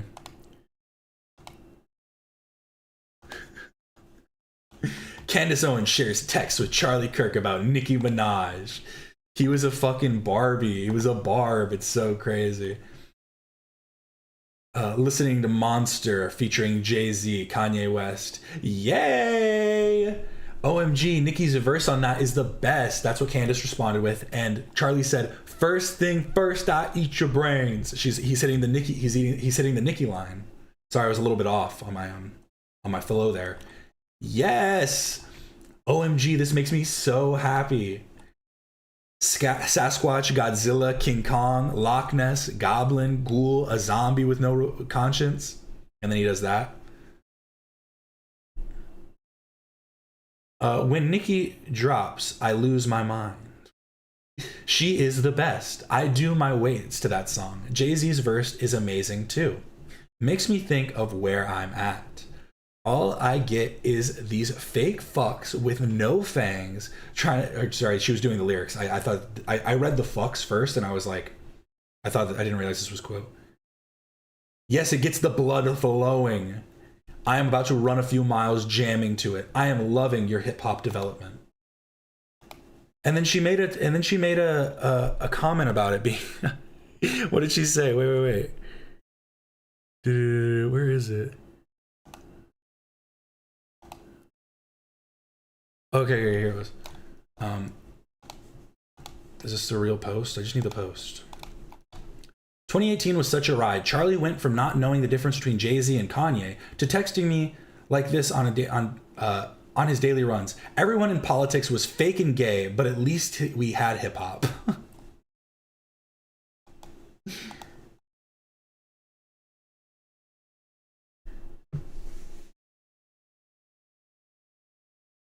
Whoa, you mean to tell me Charlie Kirk was grifting the entire time when he said Nicki Minaj is a poison? Who would have guessed? No, that's why Nicki's so really willing to ride for him right now. She's like, I know he was a true barb at heart. Charlie's murder. Mikey's behavior is weird on that day. And now his widowed wife. None of us are involved in my husband's murder. Turning Point USA, myself. That doesn't work for me. It doesn't work for me, and it shouldn't work for you. She implies that she was worried about getting poisoned in her meeting with Erica Kirk. I did not know if they were going to be open. I didn't know what Erica's energy was going to be like, if it was going to be more of an argument, if there was going to be legal threats. You guys were telling me not to drink water, so I didn't drink water. Well, I brought my own water, but I didn't drink that water too. I was about to say, bringing your own water wouldn't stop people from poisoning you if that's the conspiracy to be had. I mean, they'll get it to you. If they want you dead, they will get it done. He's written this conspiracy. Who are they? Well, in most conspiracy theories, it ends up being the Jews, but people don't want to say that for some reason, even though they will openly be anti-Semitic, but then they'll go through their entire conspiracy theories and then they won't say it. It's really weird, honestly. But if you really do break it down, everybody's just afraid of Jewish people. They're all afraid of Trax pulling up on them. To being the #1 podcaster some weeks above Joe Rogan. She streams to over 300,000 people some days. Hasana's the second biggest political streamer, streaming to about 20,000 people, peaking at 45K last month. She is 10xing the next streamer in her genre, but it's because her streams are so exciting. She's talking about how France is trying to kill her. The fucking government of France. It feels especially urgent, right? Don't you feel a sense of urgency right now? in the wake of me having learned that France apparently paid for my assassination. She never elaborates on this, by the way. Also, why are you smiling? Aren't you about to be murdered? Candace's security is my top priority. That's why she needs to protect herself from data brokers and hackers by using Aura. Here's a redacted report of all the information that's likely out there on you right now on data broker sites. Birthdays, addresses, full names, phone numbers, emails, relatives, neighbors, photos, social media accounts, potentially your job. Don't be a sitting duck like me and my family were. Download Aura, the sponsor of today's video. I pay for this service out of my own pocket because it stops these scumbag data brokers from making billions by selling people's personal data. Aura is a service that takes care of the hard part. It constantly searches for your data and automatically submits takedown requests to these sites. There's a lot of companies that offer similar services, but Aura has the most features at the best price. It's your own personal internet bodyguard. If your information is leaked to the dark web, Aura alerts you. If there's fraud attempts on your bank account, Aura alerts you. Not to mention it's a VPN, antivirus, password manager. Hell, it even reduces the amount of spam calls and spam emails you'll receive. Yes, these spammers use data brokers to get your phone number. And if anything happens, Aura includes $5 million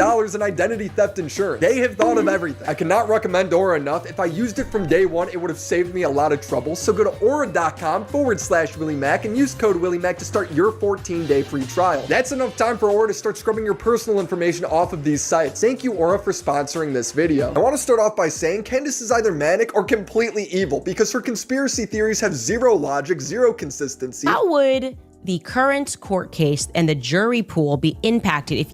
That's why I say, like, when I have listened to Alex Jones in the past, I've always thought he was crazy, but at least there is like a level of coherency in the things that he's saying. It's just so insane.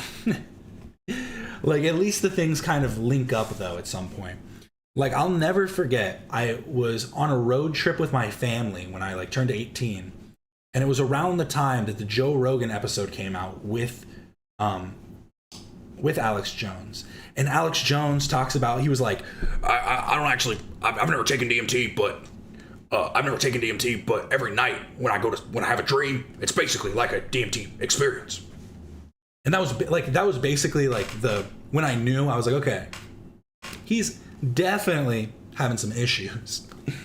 But then he talked about how his dad told him, because his dad worked at like a hospital in Texas, and he was teaching about like, God, that hurt my throat. My God. He was doing, because they were doing like organ harvesting and selling the organs on the black market. It was pretty crazy. You answered about why these Egyptian planes, why it's a statistical anomaly for these Egyptian planes to be surrounding Turning Point USA, Faith events, you and Charlie this many times. How would that impact? And again, I'm a gut player. It's common sense. So forgive me for not being elite enough and educated enough and expert enough to understand how it would impact things. Explain it to me like I'm not a legal expert, you know? Like I don't trust legal experts. I think they're all full of shit. How is anything she said there common sense? It's literally the opposite of common sense. She's explaining an international operation to kill a YouTuber. She's always going on about these Egyptian planes. Me doing Alex Jones's voice brought more of a tear to my eye. Like, it actually made the tear run down my eye a little bit. It brought more of a tear to my eye than Candace Owens talking about Charlie Kirk's death.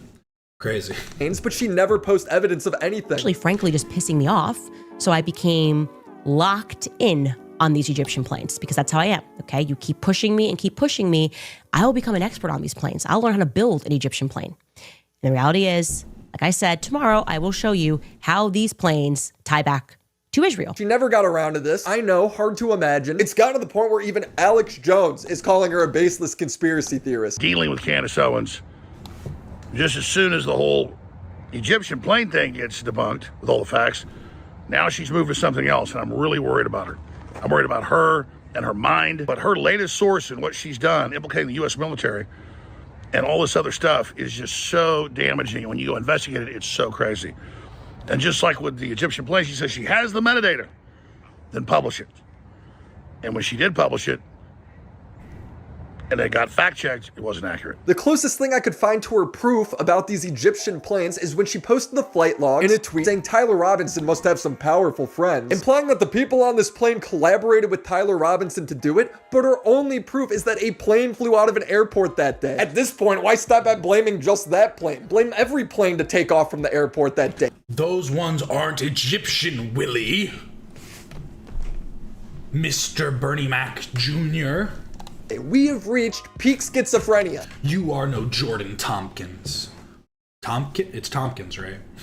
I think so. She also claims that this plane's first visit to America was on July 20th, and it was at an army base in Nebraska. But if you look at the very flight log she posted on her tweet, it shows that the plane stopped at OMA and LMK Airport. These are the public airports of Omaha, Nebraska and Lincoln, Nebraska. Candace, where's the military base? This is what I mean by she just says stuff. When people pointed out that she's wrong, she doesn't acknowledge it. She just says it's the Zionist coming after her. And I'm like, this is happening. It's like a psychological operation because it's completely crazy. And when you see a media storm like this, it can only be happening because Zionists are locking arms and going attack, attack, attack, because they by and large control the media. They just do. Okay, one way or the other. And here we go again. It's turned from Jews control the media to Zionists control the media. She's just saying it outright, but then just switching the word and saying Zionists instead. That's fucking crazy. Actually crazy. Just, okay. Zionists control the empire medias, and they are scared about something in this investigation. We've noticed that from the very beginning. It's amazing that we live in a world where if you're caught blatantly lying like Candace was, you could just blame Zionist and half the internet will forgive you. Works for Hassan, why not Candace? My point is, if your common sense can only be explained by elaborate media and global cabals operating behind the scenes, it's no longer common sense, but it gets worse. The interview took place 2 months after Charlie's death, and by that time, Candace was already framing herself as more trustworthy than experts. Why it's a statistical anomaly for these Egyptian planes to be surrounding Turning Point USA, Faith events, you and Charlie this many times. How would that impact? And again, I'm a gut player. I think that she's either a liar or has been driven into some kind of psychosis from the assassination of Charlie Kirk. I think those are basically the only two options, and I kind of believe the liar one a bit more, just because of the ways in which she presents herself. Sitting here, like, you're questioning the government, the powers that be, while you sit here with a fucking CIA Tumblr. Like, it's ridiculous.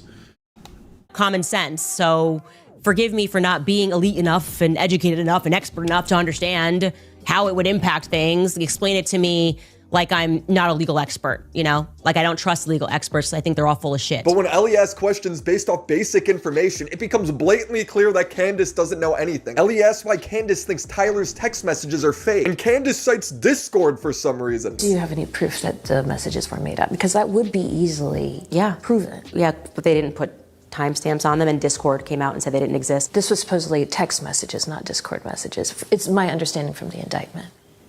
I actually did not read that they were text messages. Which means she didn't. I didn't read that they were text messages, so you didn't read the indictment. You read some secondary news article or something. Didn't even bother to read the indictment, which says text messages. Now, there is also Discord messages between Tyler and his friends, but Candace claims that Discord says they're fake. Have messages, it's all over. We found it on Discord. Discord is going to say that's not true. So who made up these messages? I have no idea where Candace is getting that they're fake from. Discord literally provided the messages. I'm sorry for all of this. Read a message from the suspect's account. Discord provided a copy of the message with the confession to authorities. And then when I am able to track down Candace's sources, the logic is so flimsy. When you say you believe that Charlie Kirk was betrayed by someone close to him, what do you mean? Apparently her husband is part of like the royal line or something. Candace Owens, not part of the royal family, but it's like one of the lessers, George Farmer, and he was also friends with Andrew Tate. So they were all having freak offs with each other. Royal.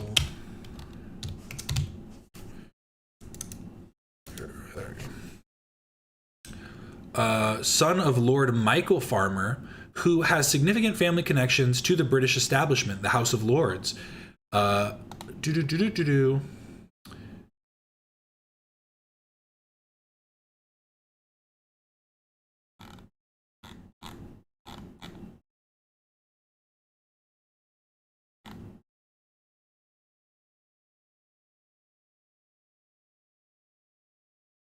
Yeah, connected through wealth, politics, and influential figures in the UK.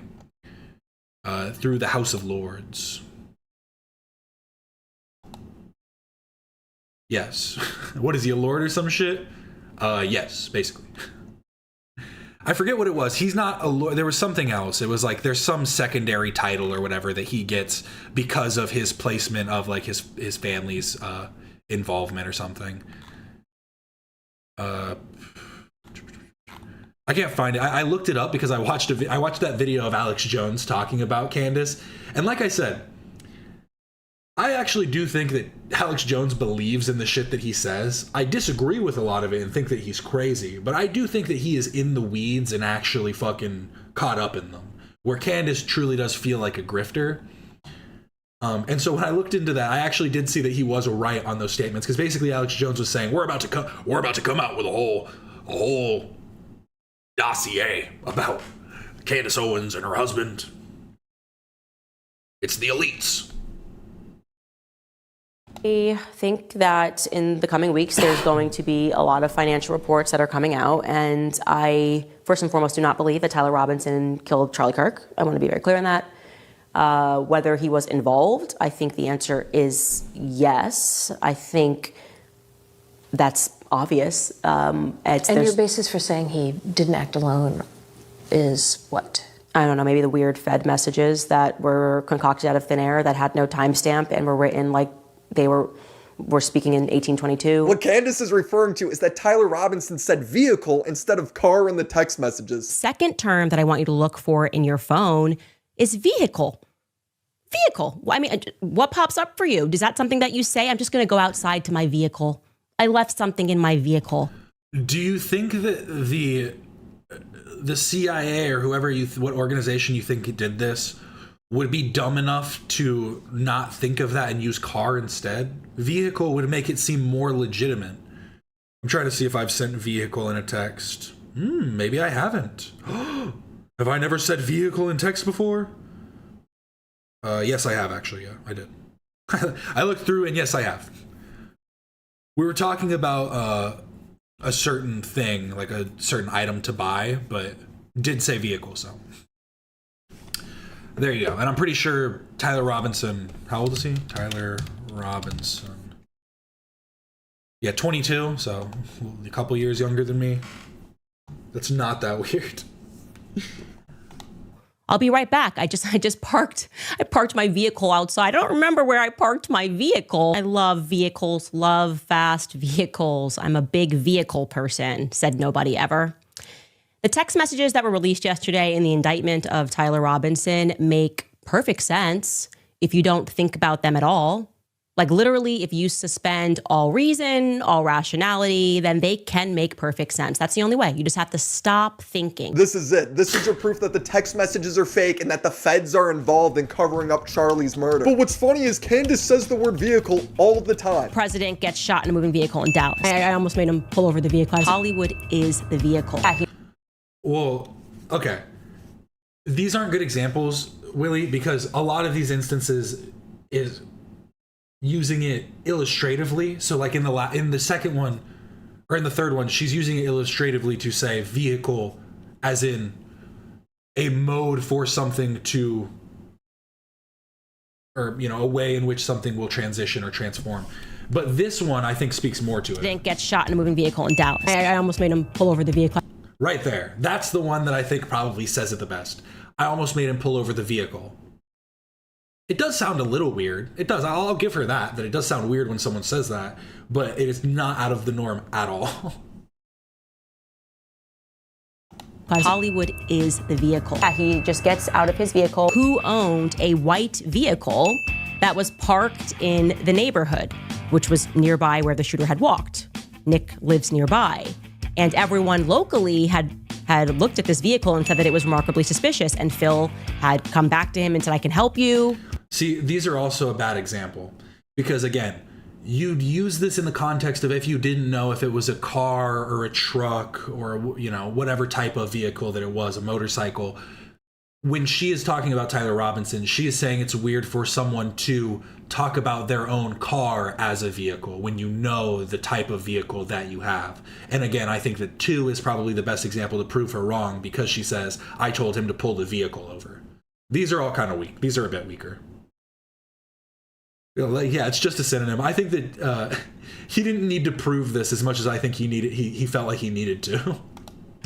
To just figure out more about this vehicle that was parked. She can't be this stupid, dude. The proof of her being malicious comes from her showing footage from 2022 of Tyler Robinson talking to the police after a car accident. During the discussion with the officer that showed up, Tyler certainly refers to it as his car, not his vehicle, because that's how most Americans, how most English speakers refer to a car. And Mom's on her way? Yeah, she's gonna be a minute. She's gotta shuttle over from where she's at to her car and then drive over. Gotcha. His mother was gonna shuttle over from her car? Interesting. No, it's not. I looked up the exact same video that Candace showed, and if you watch the whole thing, Tyler says the word vehicle just a couple of minutes later. As I get into the intersection, there was a vehicle in the lane. Wow, it's as if people have vocabularies and use different words sometimes. Candace showed this exact same video and then purposely cut it off for her audience right before her point was about to be debunked. This isn't an accident. She's being malicious. It's not a coincidence that all of her sources are unnamed and anonymous and that no other outlet is receiving anything. It gives her the freedom to just make stuff up. Feds are like on a computer, like typing it out back and forth. That's exactly what it is. The feds made up the text messages. But you don't have anyone from like the FBI telling you that, or law I have enforcement? leaks. Okay. No. Has anyone leaked to you? And that? Tyler Robinson But has anyone said to you, even off the record, like, yeah, we faked these? I have very strong sources everywhere on both sides, from Lance to Robinson's family to federal government, and I am making the statement that those text messages were made up and that they did not come from Tyler Robinson. But she won't show any of this evidence because it doesn't exist. She's not doing an investigation, she's writing fan fiction. Meanwhile, she doesn't even know what town Charlie was shot in. I don't know what he means. Where is he stuck here, guys? Do you have a clue here? I'm stuck in a REM for a little while longer. It shouldn't be long until I can come home. Is it a typo? I should have asked you guys. Okay, that's the town. Okay. How do you not know the town? This is the #1 political streamer right now. Okay, so this is the question. The poll for now is Candace Owens, ... stupid, malicious, both, or losing it?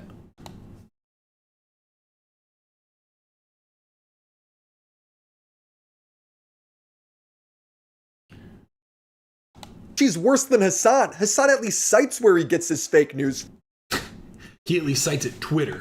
Candace, meanwhile, will just start claiming that the real shooter popped out of a hole in the ground. This episode has 3.5 million views, and in it, Candace claims the federal government forgot something important. I'm just implying that there's an entire underground there. And I remember when I looked at the footage, I felt like it was coming up. I don't know anything about ballistics. I'm not an expert.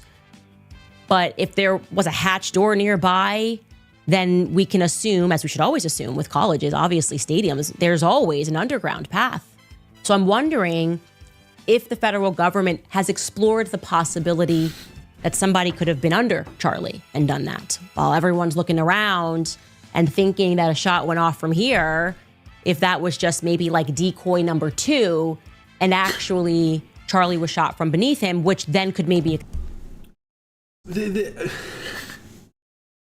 Yes, he was shot from underneath. Explained why there was no exit wound. Again, I'm theorizing because I have a right to. I have a right to think. Feel free to stop because you're bad at it. She says she needs precise footage of Tyler Robinson pulling the trigger to believe that it's him, but apparently she needs no footage. Believe someone popped out of the ground like a mole and shot Charlie. They paved the area where Charlie was shot, and Candace thinks they're hiding tunnels. I think that would probably be an interesting one for the feds to explore, because within 48 hours, I mean, was it 48 hours, Skylar? They decided to instead pave that area. Repave it. Do we have footage of that? They paved it. And I feel like that was a little soon. So I don't know if things can be unpaid. I'm sure they can, but maybe exploring a tunnel network would be a good start. Candace, you're literally a millionaire. Go to the school yourself and investigate the tunnel. Well, I mean, I could probably figure it out. This was like he was set up in a space. I'd assume they're probably like changing it because of what happened. And the reason that there would be like tunnels or whatever underground would probably be for some kind of cabling or something. They would probably have that to like run cables. That would be my assumption.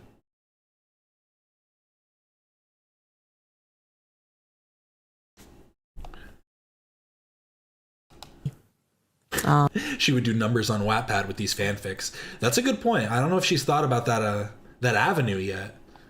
Unpaid, I'm sure they can, but maybe exploring a tunnel network would be a good start. Candace, you're literally a millionaire. Go to the school yourself and investigate the tunnels. Now let's dive farther into Candace's sources. Most of the time, when people ask Candace for a source, she just defers to her gut instinct, her common sense, but I don't think she knows what that phrase means. Tyler is on videotape, she calls it fake based on nothing, and her audience will just believe her. What are we to discern from all of this? I'll tell you my take on this. I think the person in the maroon... I feel like this is the second video I've seen from WillyMac where he uses this song, and then he was also earlier using like one of the most generic YouTube royalty-free songs. You gotta up it, bro. You can't just keep using the same royalty-free songs folder that you've been using for years. You got to start maybe getting some made, getting some new tracks put on. Maroon that's walking is different from the person that's walking up the stairs. It's a gut thing, okay? I don't know, but I know. Okay? I don't know, but I know. I would discern that we are looking, just vibe again. 2 different people would be my thing. 2 different people. One of those people is definitely being protected. Her investigation is based off vibe. She is none of the above mentioned. Enjoy your $7,000 from a man. You equals pathetic. Man, I wish I was getting $7,000 from a man. I fucking wish. Well, vibes don't get convictions, Candace. At one point, she says she'll only stop with the conspiracies if Erica Kirk tells her to. Okay, so I want to be very clear here. No one, and I mean absolutely no one, outside of my husband and Erica Kirk has the power to shut me up right now. So then Erica asked for the conspiracy theorists to stop. But when you go after my family, my Turning Point USA family, my Charlie Kirk Show family, when you go after the people that I love, and you're making hundreds and thousands of dollars every single episode because somehow they're in on this, no. And so my message to them is to stop. Candace then does a stream titled Erica Tells Me to Stop. She watches Erica saying she's not involved in killing her husband. None of us are involved in my husband's murder. None of us. Turning Point USA, myself. Candace then says she can't ignore her own common sense, implying that Erica is playing a role in covering up Charlie's murder. The problem is that you have people on social media who are talking common sense and they don't understand this. Okay, that's like, that doesn't work for me. It doesn't work. I don't think we're getting botted. I think that when you put names like Candace Owens in the title, it ends up getting like fans of hers coming over. I don't necessarily care as long as they aren't spamming. I don't know if this person was a fan or a spammer though. The other person was. They just want to come in and hate. Why you guys want to spread hate? I'm just trying to love. For me, and it shouldn't work for you. But when people bring it up, she backpedals too. Well, I never explicitly said that. So I just want to say to, first and foremost, Glenn setting that question up, I can't find, to this day, because this just feels to me to be like the ultimate straw man, any commentator that has explicitly accused Erica of killing Charlie Kirk. At times, I feel like I'm watching a gender-swapped Eric Carmen. I looked through your stupid book. It's 540 pages of ripping on Wendy and calling her a slut. I do not directly say she's a slut. Wendy Testerberger has proven time and time again that she will do anything to pleasure her vagina. Whether it is the school football team or the janitors on their break, Wendy spends her time as president on her knees or on her back taking the old in-out for hours on end. You didn't read the rest, dude. Or does she? See, that's a question. I'm asking questions, Dad. I want to touch on Candace claiming France is going to kill her. She tweeted, I informed the people in the federal government and the White House of the France and Israeli assassination plot, and I'm willing to provide full details, as well as the name of the assassins and international accounts in France and Canada, through which money was exchanged. It feels especially urgent, right? Don't you feel a sense of urgency right now? In the wake of me having learned that France apparently paid for my assassination, and that the French Foreign Legion was apparently involved and on the ground at UVU on the day of Charlie Kirk's assassination. And we should probably begin there. Candace, if you have proof, why not just post the names yourself? I don't know why she's doing this. I think it's because the president of France is suing her because she won't stop saying his wife has a dick. I remember that one of your courageous moves was to repeatedly tell the world that Brigitte Macron is a man. As you now know, And she is. As you now know, we had a $300,000 bet to charity about this because she's a woman. Yes. Is my view. She's not a woman. Well, we're going to find out is the point, because it's going to court. They're suing you. And when she proves, as she will, that she's a woman, because it's very easy to prove, and you lose that case, then So easy that she refuses to do it for years. Yeah, why doesn't the First Lady of France just post her coocher on Twitter? Candace Owens, the podcaster, is demanding it. It may sound like I'm being facetious when I say that, but it's actually what Candace wants. Brigitte, nobody asked you for a blood test. We asked you for some photos and you refused to do it. out, And everybody knows Candace, that we're Charlie gonna find Kirk out. was not shot by Tyler Robinson on a rooftop. And I saw this meme going around since Candace has been saying this, and this is a rude thing to do. This is a rude claim to make, but it's that thing of, if you want to be pointing out like, this person looks like a man, this person looks like this. This is a picture of Candace Owens when she was a child. I couldn't find the actual photo. I could see this from an Instagram post. Her own fan base calling her trans from a childhood photo. But it's like, anybody can have masculine or feminine features. That means absolutely nothing. And just using and she's basically just using the brother as a scapegoat because what is it? Did he pass away or something? Is that what it is? I can't remember the full context of it. I just remember that when I first looked into it, I was like, this just seems so ridiculous to try and make this claim at all. I think you Brigitte Macron has a penis. I really want you to know that. Brigitte Macron does not have a penis. Brigitte Macron has a penis. No, she doesn't. I'm sorry. She had 3 children. Did she get it removed? She had 3 children. Yeah, you can have adoptive children. You can call somebody, but Brigitte Macron was born a dude named Jean-Michel Trogneau. And I just feel, I want you to know that. I want you to know that Brigitte Macron probably stands peeing up. Now this is going to court and Candace will be proven. Wait. You know that Brigitte Macron probably stands peeing up. Now this is going. Wait, no, sorry, that wasn't the part I was trying to rewind. Did she get it removed? She had 3 children. Yeah, you can have adoptive children. You can call somebody, but Brigitte Macron was born a dude named Jean-Michel Trogneau. Well, wait. Now I'm even more confused. You can have adoptive children. You can call somebody, but Brigitte Macron was born a dude named Jean-Michel Trogneau. Jean-Michel Trogneau? What? Because I looked up Brigitte Macron brother, and I see Jean-Claude Trogneau. I'm so confused now. What? I'm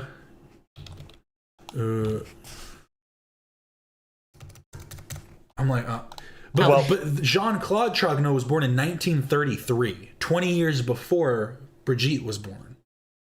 And I just did she get it removed? But Brigitte Macron was born a dude named Jean-Michel Trogneau. Well, Michelle, let me see. Like, where is she getting this?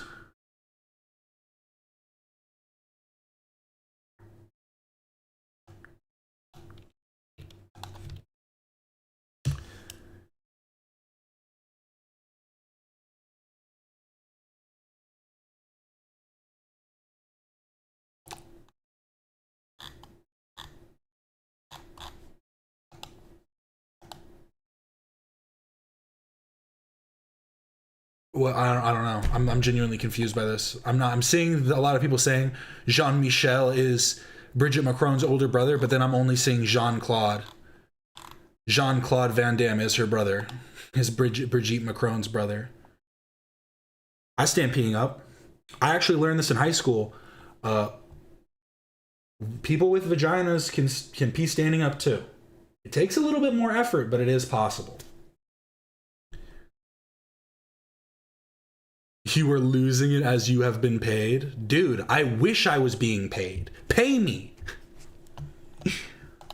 And I just feel, I want you to know that. I want you to know that Brigitte Macron probably stands peeing up. Now this is going to court and Candace. Yes, I am loosing. You're so right. This will be proven wrong, but she's smart. She's already setting up the narrative that the only way she can lose is if federal corruption is at play. Let's wait for the court case. Let's wait for the court Okay, case. great. Now, look, and you will be proven wrong again unless the there's just fallout- federal corruption. Okay. This is what conspiracy theorists do. Whenever they're proven wrong, they always shift the goalpost. It's a forever moving target. There's always another explanation. I am sorry that in this day and age, there seems to be such a shortage of testosterone that a woman has to be the person that states the obvious, right? Her idea of obvious is the opposite of obvious. Listen to how elaborate this is. If you were one of the people online who believed for a single second, Do they think you're paid by chorus? Maybe it's Taylor. I'm thinking maybe it's just one person coming back in. I'm just confused. Who would I be getting paid for with my 1,000 subscribers? You really think they're going to be paying me? Why the fuck would they pay me? that it was even a remote. We've got what? We've got 43 people in here. Yes, I'm... It's so stupid. That doesn't even make any sense. You are all being subliminally messaged. You're being brainwashed as we speak. Possibility that I simply made up a French assassination attempt heading into Thanksgiving week. I don't know, for like attention or something. I sat around and I said, I'm just not getting enough attention. How can I start a global conversation about me?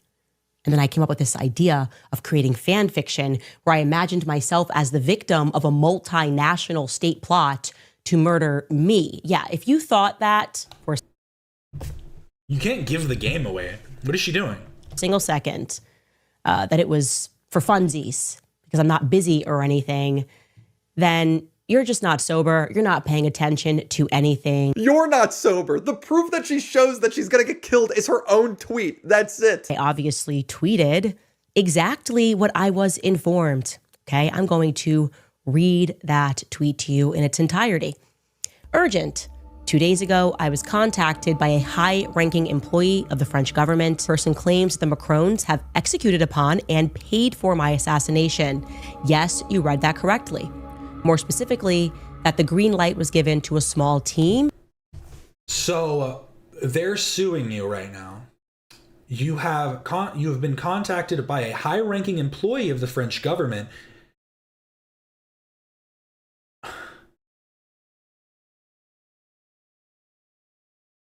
The person claims have executed upon me, paid for my assassination.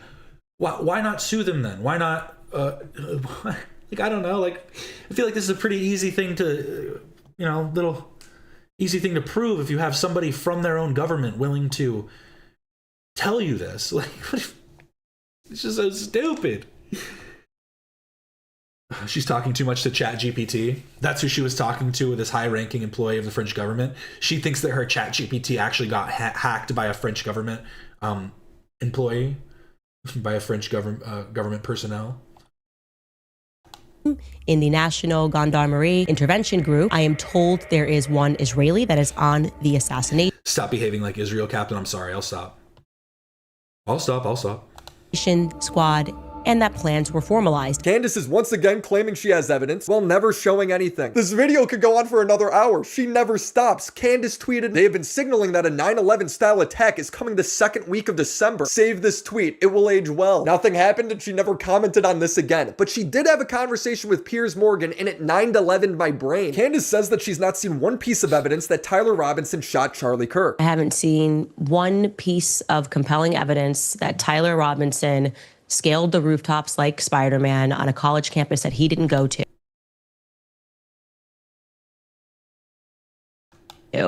And fired. It's just like every step of the way she's wrong. She's just like okay, she's not every single point she's making is wrong. But it's like, how do you start from just such a faulty analysis of the situation? One shot, a magic bullet shot, and killed Charlie Kirk. I have not seen one piece of compelling evidence. In fact, I've seen more compelling evidence to the contrary. No, you haven't. She has no evidence showing the contrary. However, the evidence that Tyler did shoot Charlie is Tyler walking up the stairs to the roof, him running and jumping off the roof, holding the gun, him running out of the woods where the gun was later found, him limping because he hurt his leg when he jumped off the roof, and him admitting to doing it to multiple people. None of that is evidence to you, but random planes, random holes in the ground, any random person that emails you, that's evidence. Okay, dude. Candace keeps saying that people at Turning Point are complicit complicit in killing Charlie. So Piers presses her on it. That to me, even that seems like a part of telling people not to believe their own gut. Obviously, for this to have been pulled off, there had to have been multiple people involved. There had to have been people at Turning Point that were complicit in having this happen. Now, who knows what their motivations are? Doesn't mean maybe this person's like, hey, I'm going to help you. Hang on. Okay, let me stop you. Hang on. When you say obviously somebody at Turning Point, you are accusing right now people that worked with Charlie Kirk at the company he built, which is now run by his widow. You are directly accusing people in that company of being complicit in his murder, right? I want to just be very clear connecting that dot. She's not clear at all. She just rambles about JFK before claiming that Charlie was killed over money. Common sense inquiry is, was there a financial motive for this person to be dead, okay? This is like Sherlock Holmes 101. What was the financial incentive to kill this YouTuber? Like, for who? I can only think of Erica because she's now running the company. But Candace never explains. She just says it's common sense and declares victory. This is what I mean when I say that the public no longer trusts the media because you're acting us to be stupid, and we don't want to do that. We actually don't want to pretend that we're clinical idiots. Candace, I'm realizing you're not pretending. Candace never answers Piers' question, so he asks again, who at Turning Point is complicit in killing Charlie? I want to get to the reality of what you're actually saying. So when you say that somebody at Turning Point USA, Charlie's company, was complicit in his murder, who? Who was? I believe that there were multiple people at Turning Point who are, as I have said many times, my exact words are, they are engaged in a cover-up of what happened to Charlie on that day. No, but who was involved in his murder? I didn't. Well, honestly, Piers, you should have ran with that. Okay, then who are those people that are complicit in covering up his murder or whatever? Who are those people then? Give us names. Stop speaking in these weird absolutes of just like of nonsense. Didn't say that they murdered Charlie. You said that people at Turning Point were complicit in his murder. No. You literally just said they were complicit. Obviously, for this to have been pulled off, there had to have been multiple people involved. There had to have been people at Turning Point that were complicit in having this happen. Piers presses her on this. She denies reality. She's got the memory of a goldfish, apparently. No, my exact sentence that I said was that there were people at Turning Point who are engaged in a cover-up. No, you didn't. I believe that you didn't. thoroughly. Candace, you didn't say that. She then says something even crazier. Did anybody at Turning Point, in your opinion, know that Charlie Kirk was going to be murdered? There is specifically 2 people at Turning Point USA, and I have communicated that information to Erica and Justin Strife, that I would not be... Right-wing commentators. It's obvious common sense. It came to me in a dream. I have the names. I'm calling them out, but I won't say specifics. Like, oh, we need to talk about these people that are doing these horrible things, but I won't say the actual names.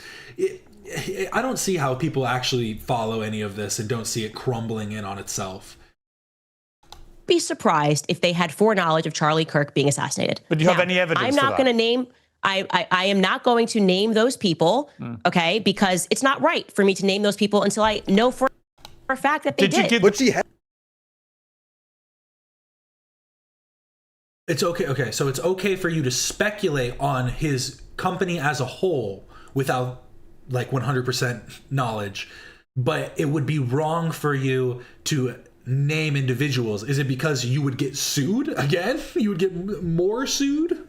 Has actually named the Turning Point USA employee before, so Piers asks her about him, and she doubles down. Do you believe Mikey McCoy had any prior knowledge of Charlie's murder? I can't say that he had prior knowledge of the murder unless I have something concrete. I can't say anything about prior knowledge. What I can say is what happened on that day. Mikey's behavior is weird on that day. I find it weird, like I said in the podcast yesterday, that what has been... Mikey's behavior? Wait, I'm confused.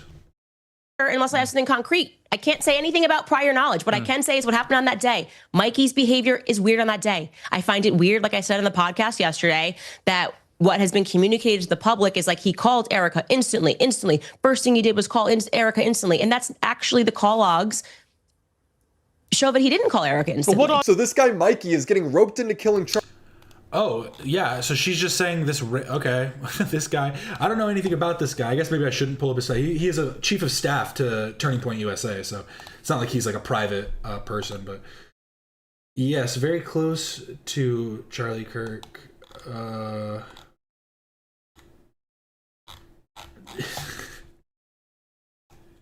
I mean, it just... So you're not going to say names, but you said his name. Okay, that's one thing.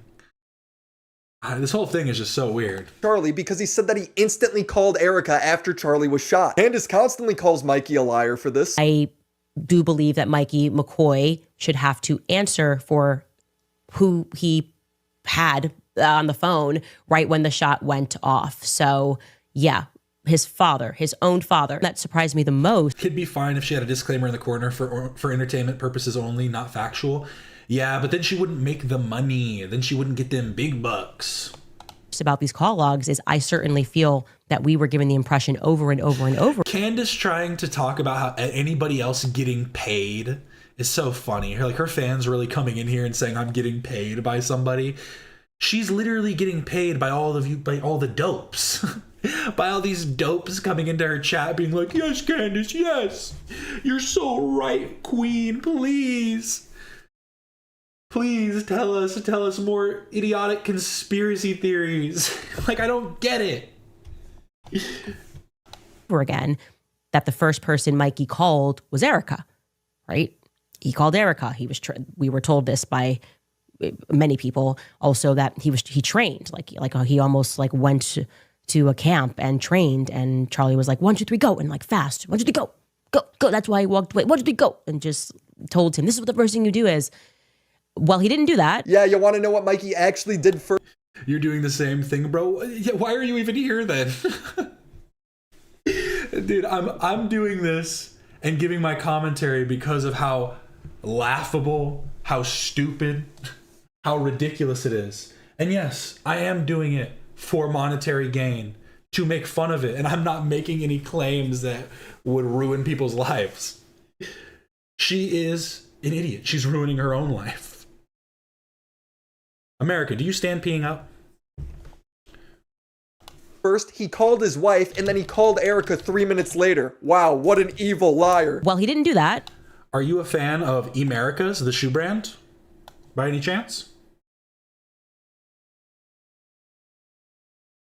I can see you rocking some of these. Actually, the first person he called was his wife. He called Elizabeth McCoy. And then he stayed on the phone with his wife for 10 minutes. And during those 10 minutes, he three-wayed Erica 3 minutes after the shot went off. And then he three-ways his father. Accusing him of killing his friend and boss because he said the word instantly when in reality it was 3 minutes later. Between the word instantly and the word vehicle, Candace has become the dictionary police. What are you suggesting about this guy? And then he had 3 ways. As you know, when you got a massive platform, and then showing Candace, his call log showed that Blake Neff actually didn't tell the truth about what happened on that day. But here's the problem, Candace. You have a massive platform, as you know. Millions and millions of people hang on your every word. When you devote a large part of an entire episode to the strange behavior of Charlie Kirk's chief of staff, you are putting a target on the guy's back. You're inferring he has something to do with this or something to do with some cover. They're giving some great arguments, Captain. You're right. Hey, I never said this was for anything more than entertainment. I am just some dumbass online. But I hope some of you laugh at that. And that's the reason we're here. If anybody's in here really going like, you think my opinion matters? Pathetic. Cover up or whatever it is you're inferring. You know what you're doing when you do that. I am not going to be emotionally conditioned to believe that asking questions when we aren't getting any answers is the crime itself. The crime was when Charlie got shot in the neck. So it's such an evil thing to put on someone. I'm glad you know you're pathetic, America. Thanks.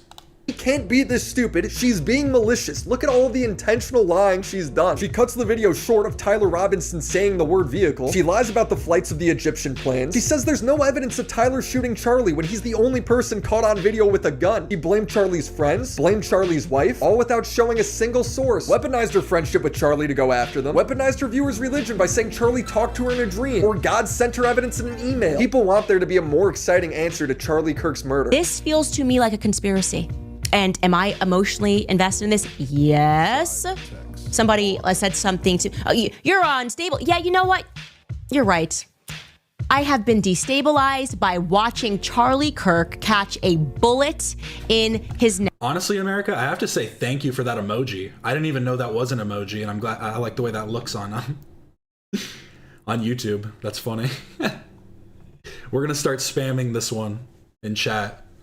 neck and then being gaslit and told nothing to see here. We've got people all around him that are telling little lies. I don't like this. Like a secret global cabal killed him. Or maybe it's the boring answer, and Charlie's content pissed off a dude who had a trans girlfriend, and he shot Charlie at a school. School shootings happen all the time. In fact, a school shooting at Evergreen High School happened the same day Charlie was shot. Or maybe the Egyptian planes did that one too. I haven't heard Candace's opinion on that one yet. Her viewership kind of confuses me because they aren't even good conspiracies. She doesn't even have circumstantial level evidence for the things she says. Flat earthers have more evidence than she does. Candace needs to be ritually humiliated for what she's doing, and I will continue to do that in part 2. So subscribe to the channel, and thank you Aura for sponsoring this video. Shout out to the homies over on Patreon. Coming out with a part 2 on it is kind of crazy. I mean, what more is there to say, to be completely honest? I guess maybe in a part 2 he can actually dismantle her perspectives, because this is more of like an overview of it, like, if anything. Let me see if I can find...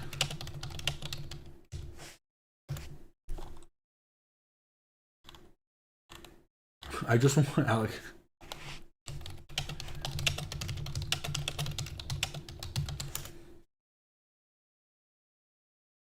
Candace seems so scarily unhinged. Also, I wish I could make that face in real life.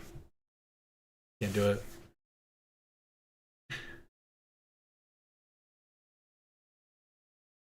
Do.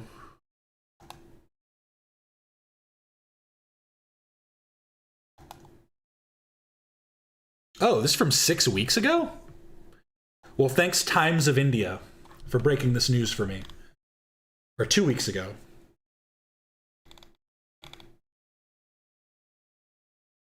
I swear the thing I clicked... Wait.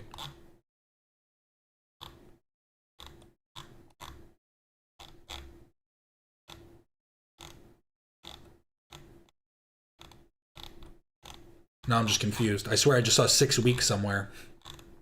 I guess I'm just losing it.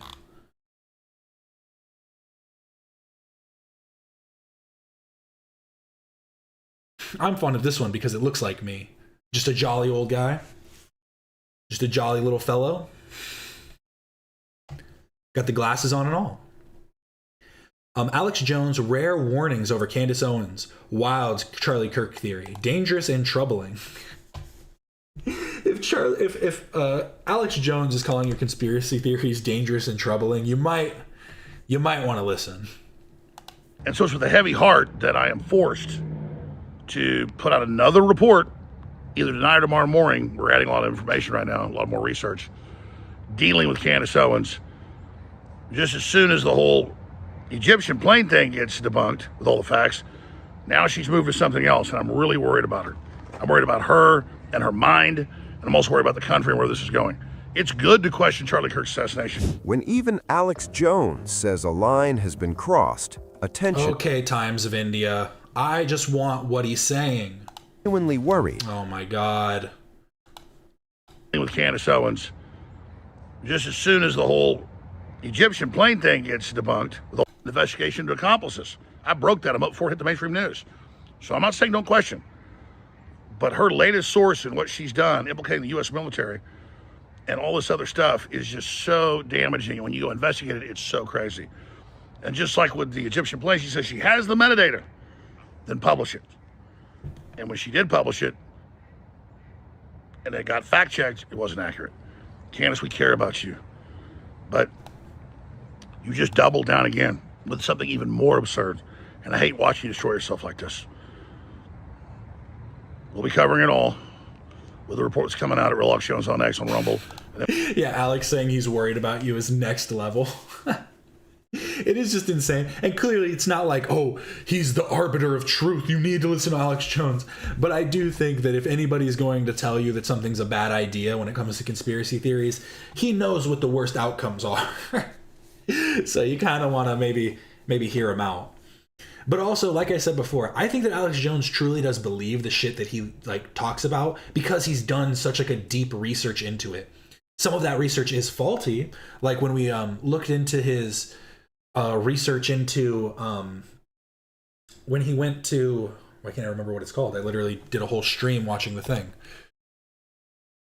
Why can't I remember what it's called at all? They brainwashed me. Now I can't remember anything. Why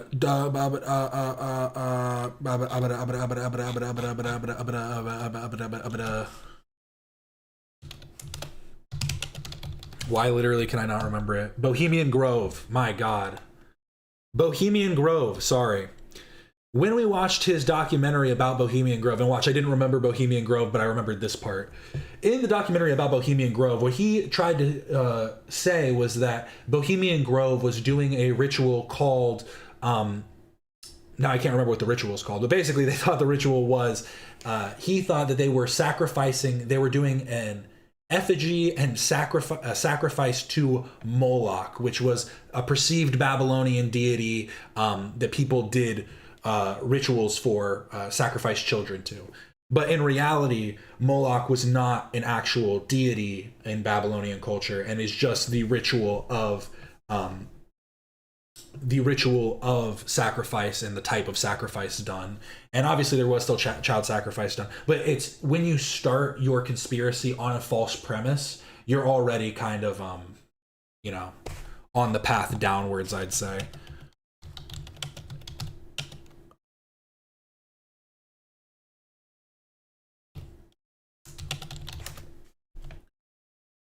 Yeah, the cremation of care, that's what it was called, with the hijinks and low jinks and everything. Sounds like an Adult Swim character, yes. Captain is brainwashed, losing it. I'm off the rocker. Infowars.com. God bless you all.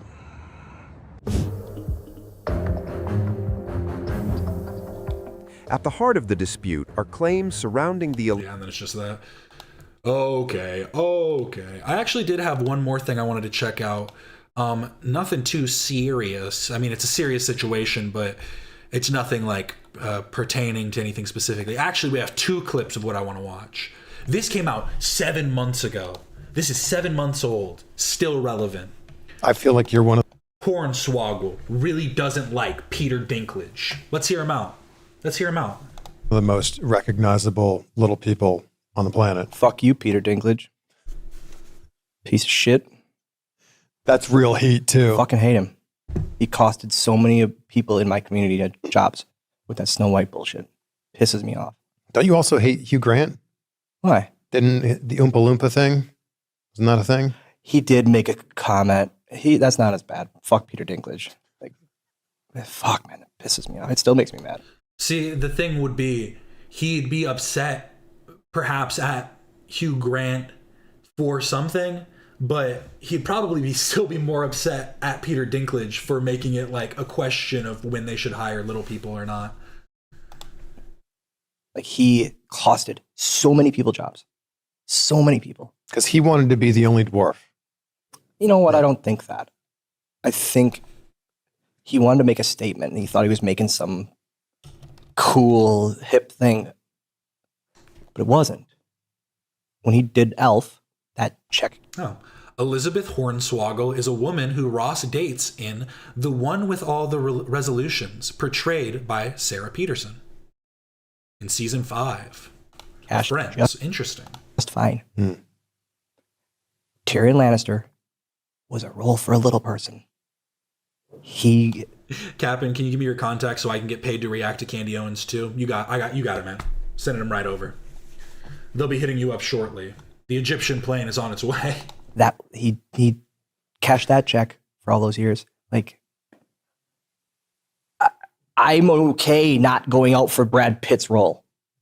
Give me Grumpy or Happy or Sleepy. In a major Disney remake? Yeah. Because here's the thing. It's sad to say in some regard, but if you want a certain story to show you as a hero, you'd have to write that story. Typecasting has always been a thing. There is a type for the hero. There is a type for the villain. There is a type for the goofy little side character, the friend, whatever. You know, those are always like different archetypes in like these films. And you can say that typecasting is bad, but it, again, depends on the things that you're doing. And I think that it's like, I mean, sometimes you got to just know who you are. Like, like he said, it's like you don't need to go for Brad Pitt's role because you can get enough roles as is. Like you should be able to get the other roles, like other things that aren't necessarily, because like it's just true. Like you know, a fatter person isn't going to get the role of an action star, more unless that's like literally a punchline within the movie. Like it's just kind of the way things play out, and you can think that it's wrong on some level, but again, it's about like the depictions of the stories being told. And when you have depictions of little people, dwarfs or otherwise, it's like you want to make sure that you're true to that in a way. Show a clip of WWE for context so they can all see what Hornswoggle's really about. I showed a WWE clip before, and I remember it got taken down, so I have to be really really careful. I'll show one really quick. This will probably be okay here. I'm gonna look for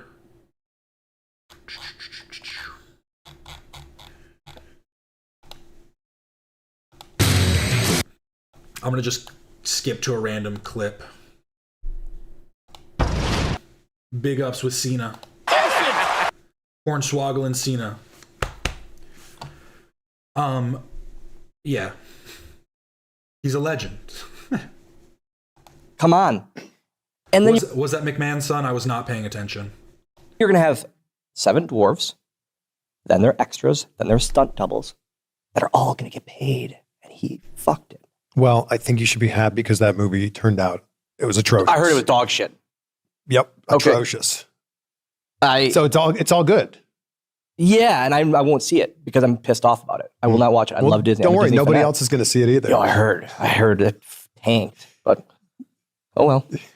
But when you think about it, it's Peter Dinklage, Vern Troyer. Yeah, I would say me. To be honest, I would say Vern Brad Troyer, Williams? me.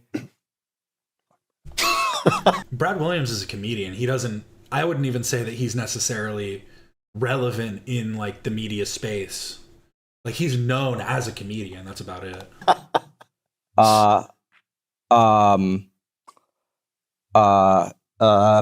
Fucking the British actor. Oh, the British one. You're such a The British little person. Oh, piece of shit. Yeah, Warwick Davis. That's it. Warwick Davis. Leprechaun, and then he did a bunch of other Ewoks and that.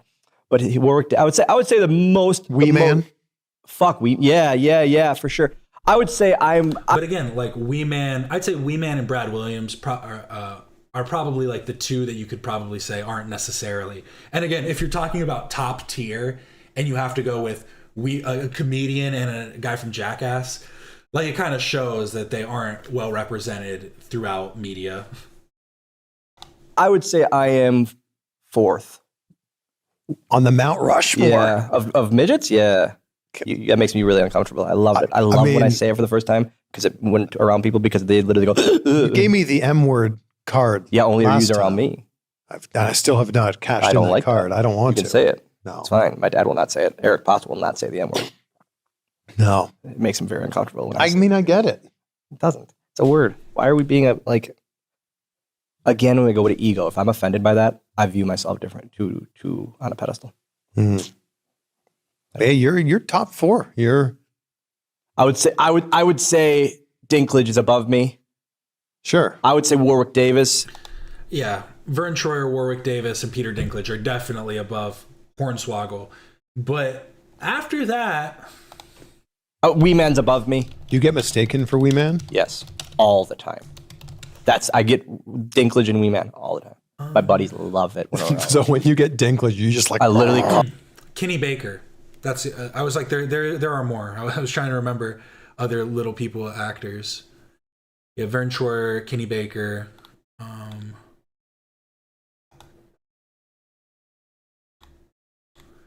I was like, we're forgetting a major one. So maybe he's 5 because Kenny Baker as R2-D2, I think, is probably.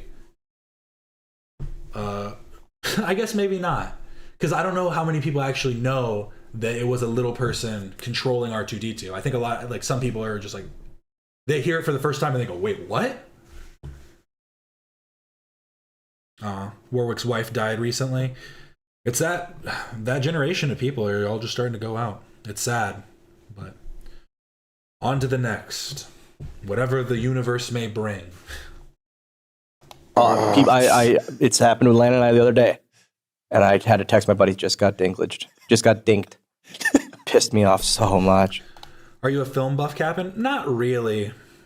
Like, I am a fan of films. I'd say I'm more a fan of like B horror and stuff like that. Like, I have my niche genres that I like, but when I hear people start talking about movies and they're able to like cite the directors and producers on certain projects, I'm like, God damn, I do not have a Rolodex big enough for that. Guys, we don't all look alike. Like, of course. Fuck, you think all children are the same person? We're all essentially children. We look like children. Fuck off. Stupid.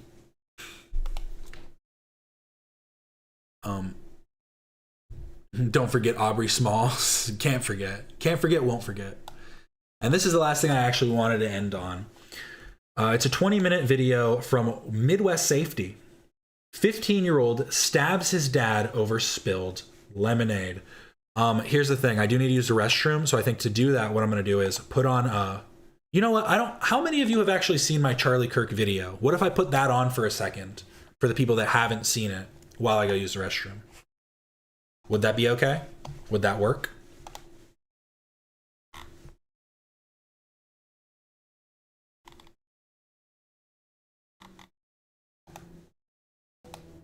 On objective. He does have similarities to Wee Man, but definitely not Peter Dinklage, no. Okay, well, I'm gonna put this on for a second. Ooh, let me actually put it on the right screen, maybe. That would help. And then go here. My cat's being fed too. Nice. Then mute myself so you don't.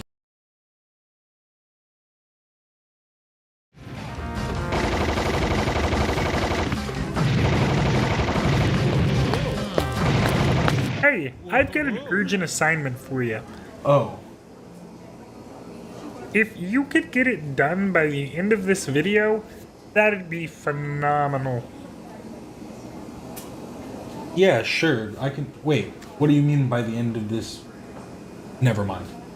Yeah, sure. It'll be done soon. Thanks a lot, jackass. Charlie Kirk.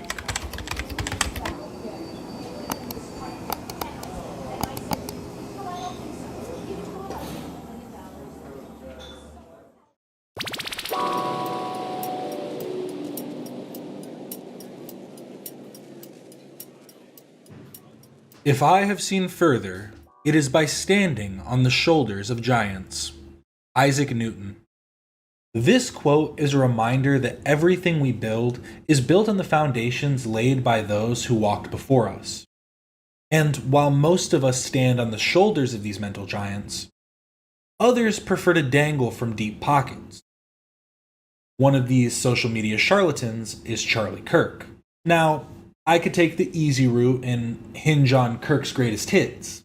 Do you truly, in your heart of hearts, truly believe that this is a human being? This, without a doubt. Without a doubt? Yes. This is a dolphin fetus. But instead, I've decided to spend a little time analyzing three things: his so-called beliefs, the tactics he uses to sell them, and what some might call rhetorical flair, though others would more accurately label a total lack of nuance. And while I don't even think I've cracked the surface of videos across all Turning Point affiliated channels and social media accounts, I have seen enough of his interviews, debates, speeches, and public appearances to see the cycle of rotating talking points he can't seem to escape. And yet, he speaks with the moral certainty of a prophet. I guess that's what makes Kirk particularly frustrating. It isn't that he gets stuff wrong, being wrong is human. It's the fact that he's so confidently wrong, so insulated from doubt, that his presence alone becomes a kind of epistemological virus. He doesn't just misrepresent information, he teaches people how to avoid counterclaims rather than contest them, turning ideology into instinct and nuance into a pointless endeavor. And this is why he thrives. Not because of the strength of his arguments, but because of the performance of them. I live like a capitalist every single day, Cenk. I live as a capitalist, okay? I live what I believe. No. What do? I get charity every single year. Hold on. What's my salary? Less than his. Charlie, take it. Come on, Cenk, let's go. It's not what he says, it's how loud, how fast, and how smugly he can say it before anyone has time to ask, wait, did that make any sense? And I should make it clear here that I'm a big Trauma fan, but I'm back now. If you're interested in this, go check it out. We talk about his manufactured authority, the ways in which he tries to, speak over college students and stuff. Facing the music and hearing nothing in times when he did actually go and speak with people. Kirk versus 25 liberal students. Systemic racism debate.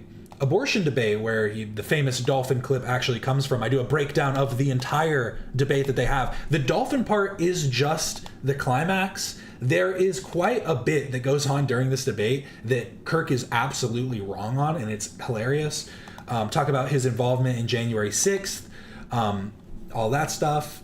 Talk about religious rhetoric. Give a shout out to Dan McClellan because he actually did some pretty good videos breaking down Charlie Kirk stuff, so I was giving an analysis of that too, giving him a shout out, and then talking about his religious rhetoric.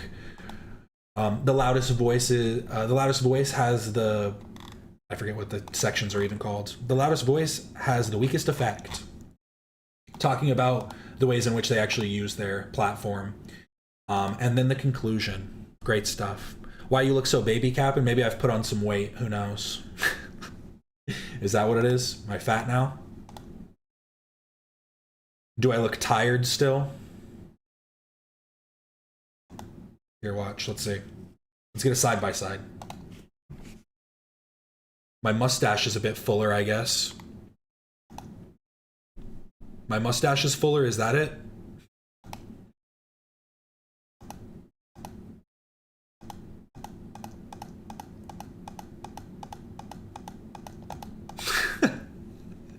Does that work? I look super... I need to fix the fucking camera. I look green. And now I notice it. Damn it. It's the lighting. How sad. It's the same lighting. It's literally my camera's just fucked.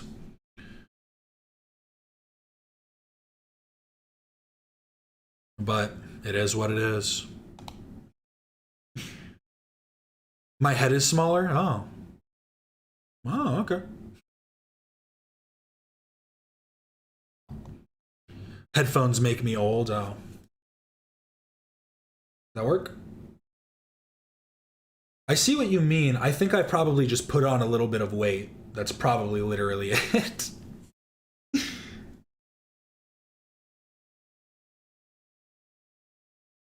Yeah, I didn't have much stubble on the jaw. I need to shave is really what it is. I need to shave my neck. I had shaved, I think, right before I filmed this. Like, I had trimmed everything using an electric razor. And that's why my mustache is shorter than I would like it to be here as well.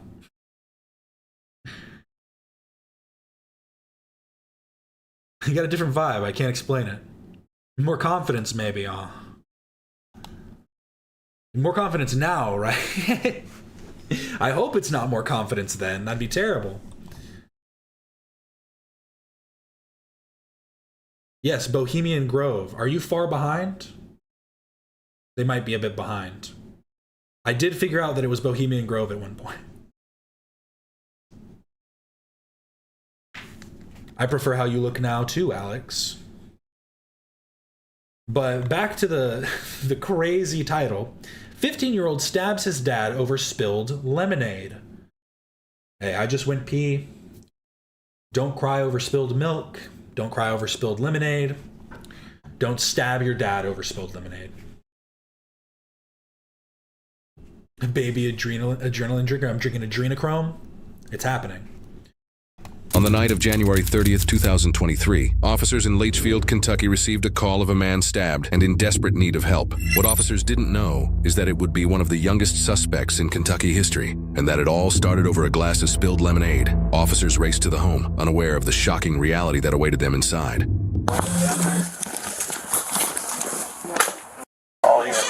Okay. Where's the person with the knife? My son. He's in the garage in there? Hey, EMS all the way, man. Oh my god. I am sorry. I should have said trigger warning beforehand. I was not expecting them to just walk in and be right there. This is fucking insane. Yeah. He was. What's he wearing? Sit tight, sit tight. See which way to go. Dispatch advised the EMS. Purpose fled the scene. He's got a pretty good puddle of blood under him. We're getting the medic bag now. Hey, cover him. I'm getting the medical bag. Hang on, who's in the garage? What's he wearing? T-shirt. He's in a camouflage hoodie. That's him. Okay. Tell EMS to hold 1 second. We've got him located in the garage. Ready? Yep, go. Sheriff's office, hands in the air now. Hands in the air, step out. Step out.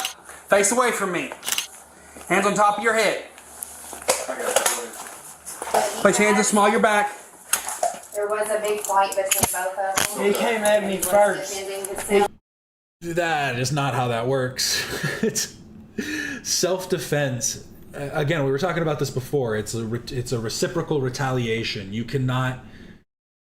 If somebody punches you, you can punch them back. You cannot beat them to death. If somebody punches you, you cannot stab them. If somebody has a knife, that does not mean you can shoot them. If somebody has a gun, then yeah, you can shoot them. Do what you gotta do. Stop speaking. We'll figure that. We'll figure that out in a minute. We're working safety for right now. You got any weapons on you? No, I just had my phone Where's in the? my right pocket. Your phone's in your right pocket. Doing Listen to me. You have the right to remain silent. If so you say, can be used against you in the court of law. You have the right to an attorney. Speak with an attorney. Okay? Walk this way. Justice security. Real quick. If you don't care.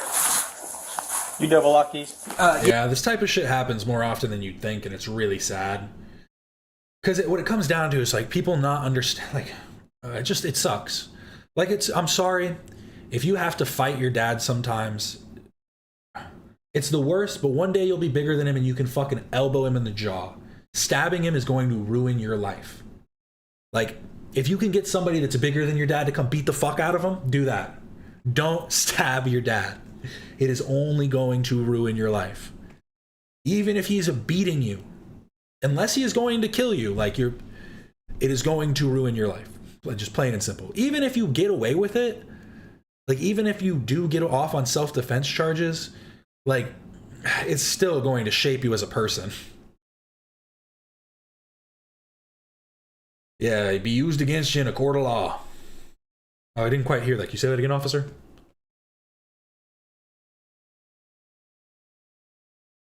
Yes.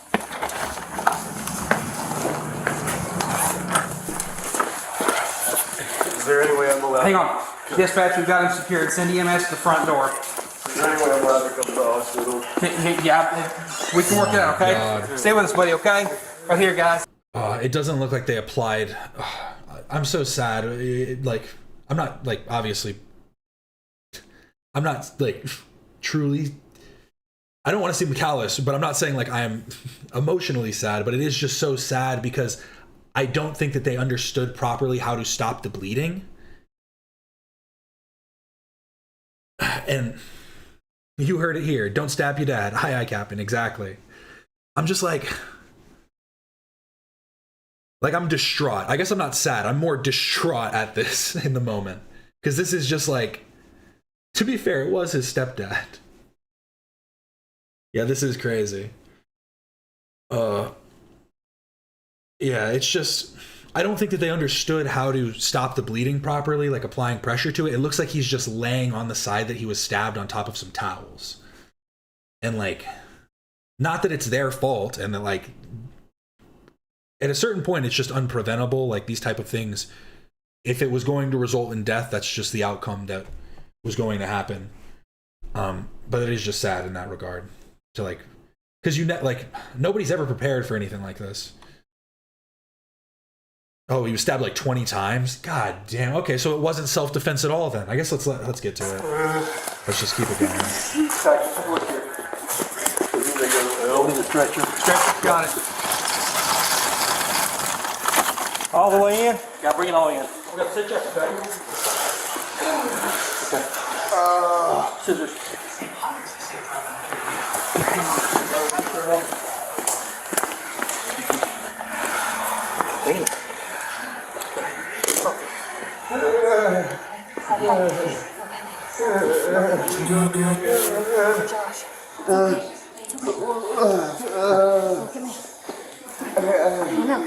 What's going on? You've been stabbed, buddy. You've been stabbed in the back. It's gonna be okay, though. I'm gonna get you to the hospital, okay? You have to go get it. Where you guys want to shake us with the knife was? I just seen him go out the back door. So you seen him go out the back door with the knife? I don't know. Okay, we'll get him loaded and we'll worry about that, okay? Josh, keep your eyes open for him, buddy, okay? Keep talking to us, buddy. Josh. Hey, look at me. There you go. Josh. Ben, do you live here? Yes, it's Okay. Yeah, is that your husband, I guess? Yes. And the gentleman, is that your son? Yes, and this is my stepson. Yeah, in the back, I'm wondering, like, did he stab him as he, like, because they said they were fighting. Low-key, it kind of pissed, like, I understand they're all dealing with this right now, but the way the mom was willing to be like he was defending himself, they were fighting. Like, yes, if your husband, his stepfather is like an abusive piece of shit, then yes, you should have stopped them before it reached this level. But acting as though that like this was an okay, like, I guess we just need. I'm sorry, I'm getting very upset at this, very frustrated. Okay. It's okay. No, I need you to breathe, okay? Keep breathing, keep talking, okay? Yeah, that's his Okay. stepson. Yes. Just keep breathing, okay? Please breathe. They kind of like. You work out some? And he has emphysema too.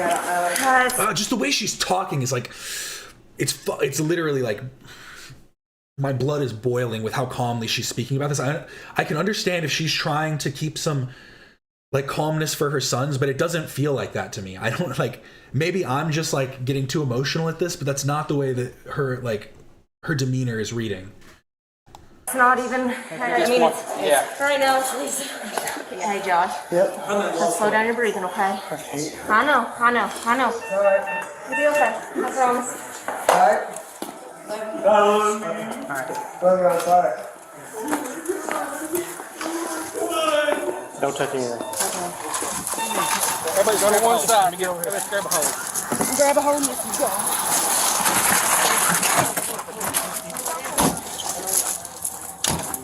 As Timothy Josh Higdon was rushed away by EMS, deputies turned back to the crime scene, his fate still in doubt. And I'm sorry, Midwest Safety, don't add this fucking music over these types of videos.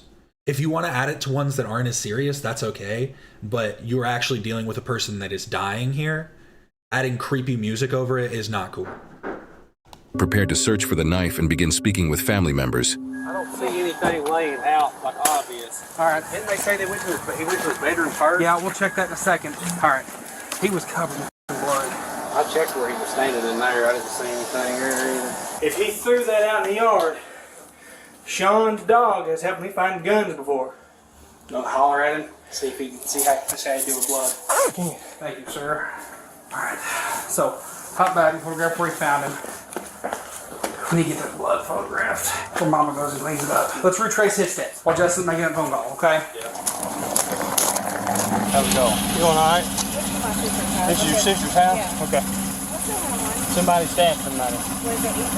I'm not sure who it was. You got one detained. They're taking one to the hospital. So this is someone pulling up. If it ends up being Ethan, what did she say? Was it Ethan stabbed? So if it was Ethan, that probably means he has a history of like violence before. So I'm wondering, like, because like I'm saying, it's never, like in both regards, it is not okay to hit your children, and it is not good to have these types of retaliations, these types of like wanting to get your get back.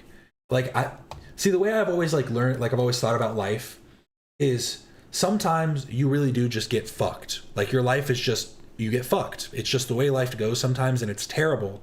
But trying to act out aggressively will never do you well, because there will always be people that are bigger than you, stronger than you, more well-trained than you, and like you can get through maybe 10, 20 people before it catches up with you, but as soon as it does, you're going to regret it like wholly. And like, we haven't seen how this kid presents himself or anything, but just based on everything so far, this is like truly a blood-boiling situation. I'm not sure who it was. You got one. Yeah, someone stabs someone. Why disclose that to a stranger? That is also weird. That happens a lot in these crime videos where they'll just walk up. It won't even be like someone at the house. This looks like it's probably in the driveway maybe. But sometimes I've seen them literally go over to neighbors and tell them the business about like drug addicts and stuff like that. And it's like, okay, I understand you're doing your job. You're trying to do an investigation. But like the way you're talking about it is clearly trying to demean them to their neighbors and stuff. But also in this context, it's just a very, like that's a very intense situation to just drop on anybody. Just someone stab somebody. What? Detained. They're taking one to the hospital. If you don't care, just hang out right here for just a minute. Ma'am, do we have, they're taking Litchfield. We have your permission. We're taking him to Litchfield. Josh or? The Josh. Your husband, okay, to go straight on that. We have your consent, look for the knife, and look for any evidence of just what happened. Yeah, he went straight out the door though. It would be out the door. So he went out the front door or the back door? Pretty sure the garage way. Okay. Where did the fight happen at here? Yes, right here. So this is where he collapsed at? This is where they had each other down. Okay. What was When the they fight, it is not good ever. But they've never hit each other. Like punched and. They've never hit or punched each other, and it escalated to stabbing. You said they were rolling around on the ground. I don't believe you. It always gets bad. What? What does that mean? It is like what? Spilt lemonade. That's why I had all this stuff pulled out over here. Lemonade went everywhere. And Josh, my husband. Spilt lemonade how? Husband got upset about it and questioned him, and then they got in a fight.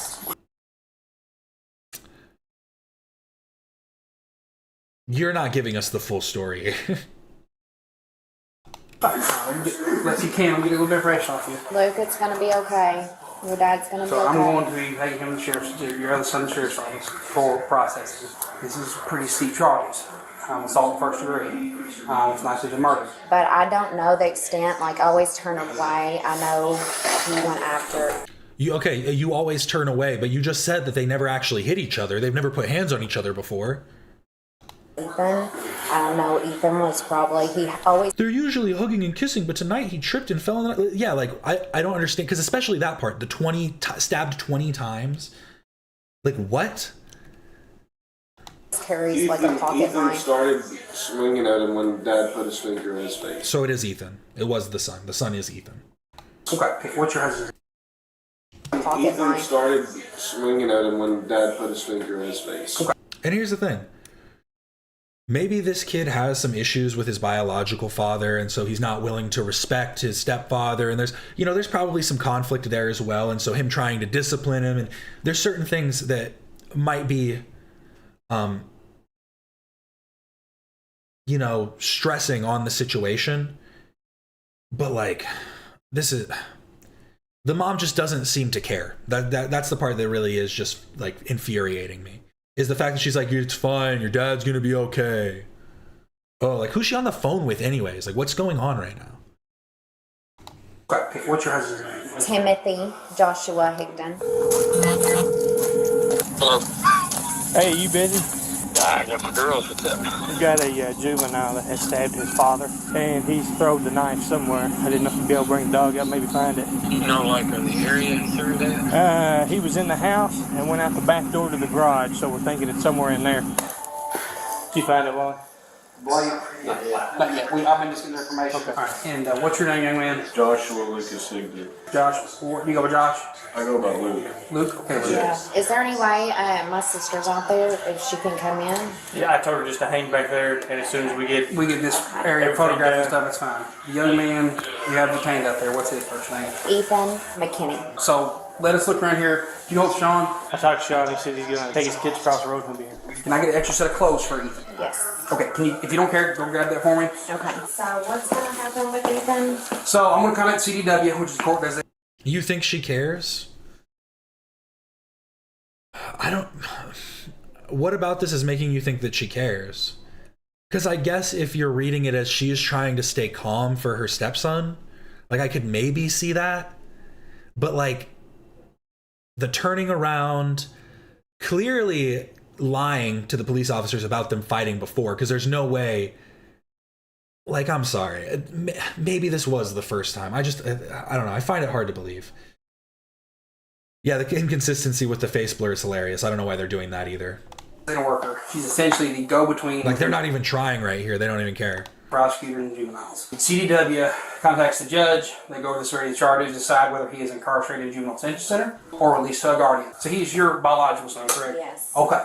Does he have any other guardians in this community? And then they went back to it. But then it started to, the tracking fell off because of the fabric. The clothes went over her face. Not in this community. Okay. Now it's only blurring half of her face. Is his dad in the picture? What is this? The blur. Okay, I'm sorry. This video is super serious, but what is happening with the blur right now? In this community? Not in this community. Okay. Is his dad in the picture? Kinda. Okay. It just starts drifting off. What is it blurring? Where's his dad live? Lexington. Okay. All right. If you don't care, ma'am, I'm going to talk to Luke for a second. If you want to go out there and talk to your sister. All right, Luke. Obviously, it's been a bit of a chaotic night. That's a good point. She might be barred out. She might be like a Zan mom. That's possible. Just from the beginning, take your time. What happened? Pretty much. I'm going to mute the TV, okay? So I can hear you better, okay? So Ethan's getting taken to the police station. Right? Yeah, No. He only stabbed his stepfather 20 times. No.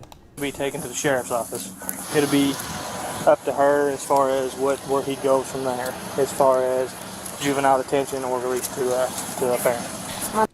Why blur the faces if you're going to keep the full names in? Yeah, and then also like not blur people like this who have nothing to do with the actual like investigation, but just leaving the sister's face unblurred for no reason. From there, as far as juvenile detention or release to a parent. I know he was just trying to defend himself, and he had that knife in his pocket. Did Josh go after him? Yeah, he's the one that he kept going like that in Ethan's face. And do not turn this on your husband right now. He kept going like this in Ethan's face, and like, what did he expect to happen? Screaming on top of his lungs, and I think that they started pushing each other. They don't know that yet, Captain. Yeah, they don't know that he was stabbed 20 times, but she was there while he was going. She saw it happen. I do not believe her saying, I turned away and just heard, she knows. Like, I'm sorry, I'm getting like way too amped on this. I know that they don't know that he's dead yet. They don't know that, like, it's just so like obvious. Like if this was happening to my son or like to my okay, yeah, he's going to the police station. Even if he doesn't die, clear, he's gonna get charged with something. I'm just like, the mom is the thing that is pissing me off. And it truly is. She just seems like she doesn't care. I'm sorry if I'm like getting that wrong, and maybe I'm crazy for that. But to me, it truly does feel like what she cares about is her biological son not getting in any trouble because his stepdad was putting his finger in his face.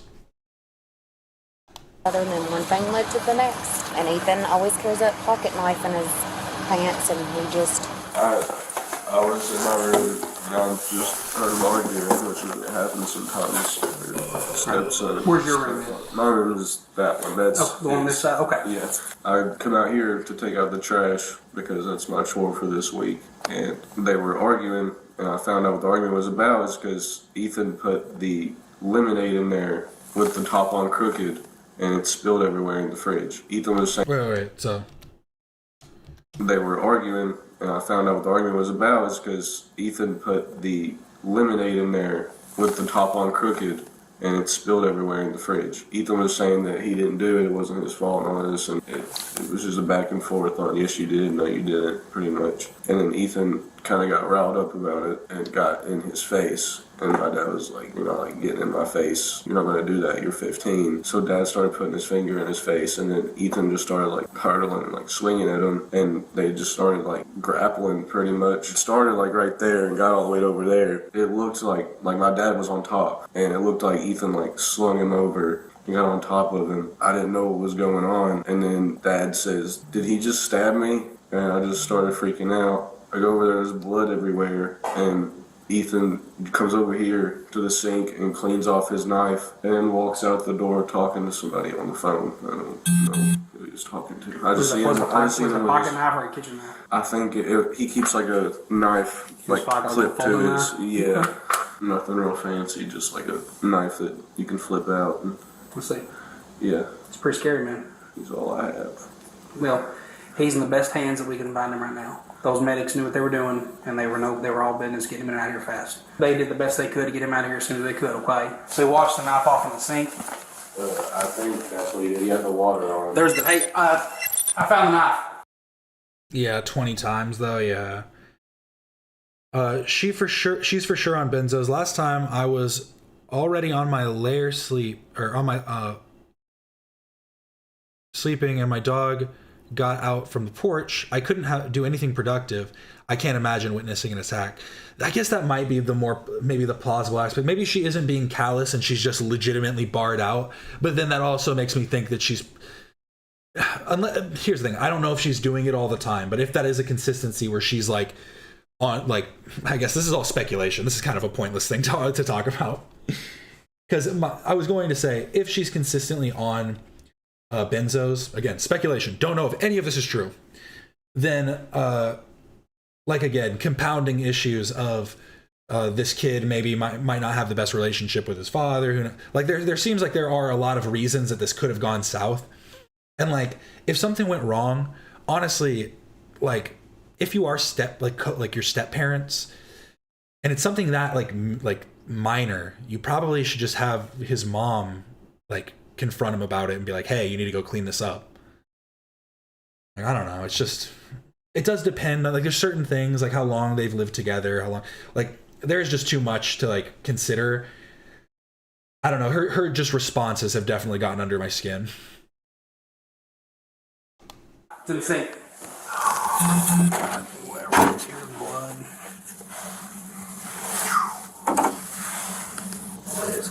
Oh, left the handle.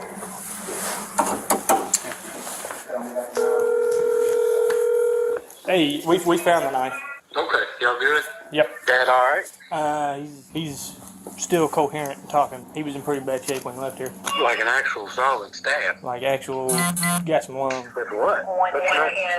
It's one of them nines like we all carry. Well, at least it wasn't super big. It's big enough. I'm gonna hop off here and help Wally out. All right, I'll talk to you later. All right, we'll see you. Wally, you done here? Yeah, you're gonna back up. I'm gonna get the knife and then head to the SO. Yeah, they've been looking for the fucking knife, and this kid just threw it in the sink. Are all these people sedated? I don't know. That is a good question.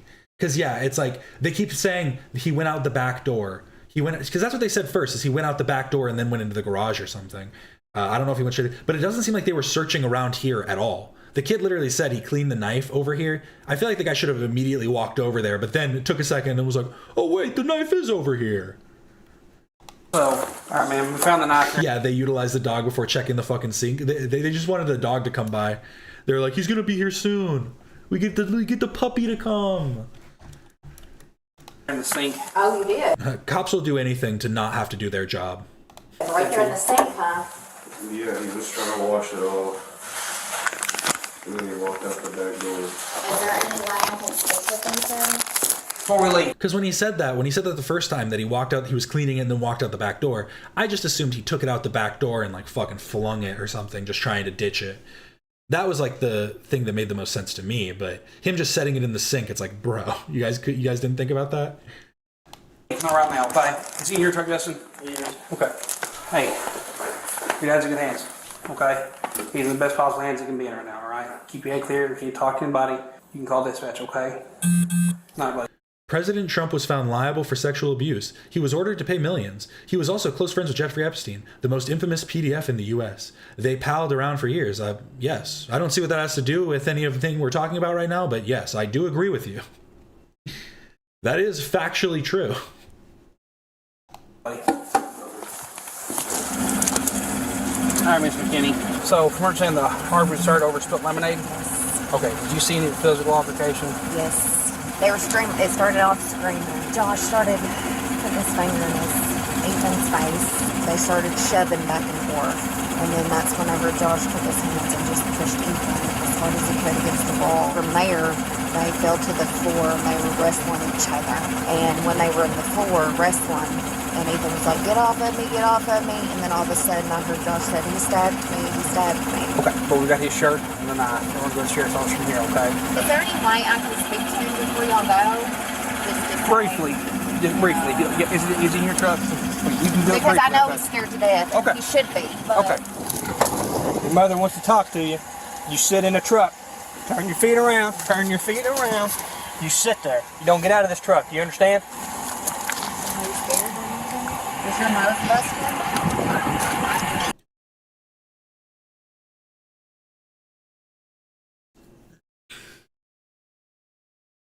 He should be scared. He just potentially killed somebody. Even without the knowledge of what he's done fully, he still potentially ended somebody's life. Even in the...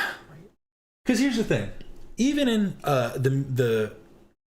it being self-defense, just because it's justified doesn't mean it's good to kill people. Like, that's the part I think people forget about a lot of the time. Just because it's justifiable does not mean it is good. I thought I was physically gonna get hurt, so that's why I pulled out. Hell, dude's getting me, my nose is bleeding everywhere. I know, just come at me first, I think the mom spilled the lemonade. Now that would be a crazy twist. Dad got stabbed all because of the mom. We'll be able to call your mom in a minute, okay? Can we go inside now? Yes, you're free to go inside, ma'am. We're going to buckle you in. There's one sheriff's officer and we'll talk, okay? Hey there, old buddy. Had a juvenile stab his father in the back. Legit stabbed in the back. Pretty good sized blade. Might have got some lung. We've got the juvenile in custody, so we're on our way to the sheriff's office. So, alright then, that's the game plan. Alright, brother man. Is he gonna live? I would assume so. I mean, he was coherent talking whenever they took him out, so. Alright then, I'm on my way to the sheriff's office. With Ethan now en route to the sheriff's office to answer questions and give his side of the story, officers believed the situation was under control. In reality, the night was about to take a much darker turn. He yells my name because he was, I was the last one seen. He had the lemonade out. And he's like, you spilled the lemonade, and he's just all so mad about it for no reason, like just outrageously mad. Like more mad than I've seen him mad like ever for the most dumbest thing. And then I could have swore I thought I put the top on. He was like, apparently you didn't. And Okay, we'll see how his story goes, but so far you stabbed your stepfather because you think that you put it on correctly and he was a little bit too angry. Again, we need to remember the easiest thing you can do, even if you think the other person is in the wrong, the easiest, the quickest way to stop a confrontation. I'm sorry, I'll fix it. Clean it up. Call him a prick to your brother and be like, hey, I didn't fucking spill that. Your dad's a prick. Do that. But like, sometimes, even if you are in the right, just say it. Just say it to say it. Who fucking cares? Like, some people will die on the hill or kill on the hill. And it's like, yeah, he could not spill up clean lemonade, like could not clean up the spilled lemonade. And it's just because he thought he put it on right. Like, just starts arguing about the stuff about lemonade and doing some other stuff.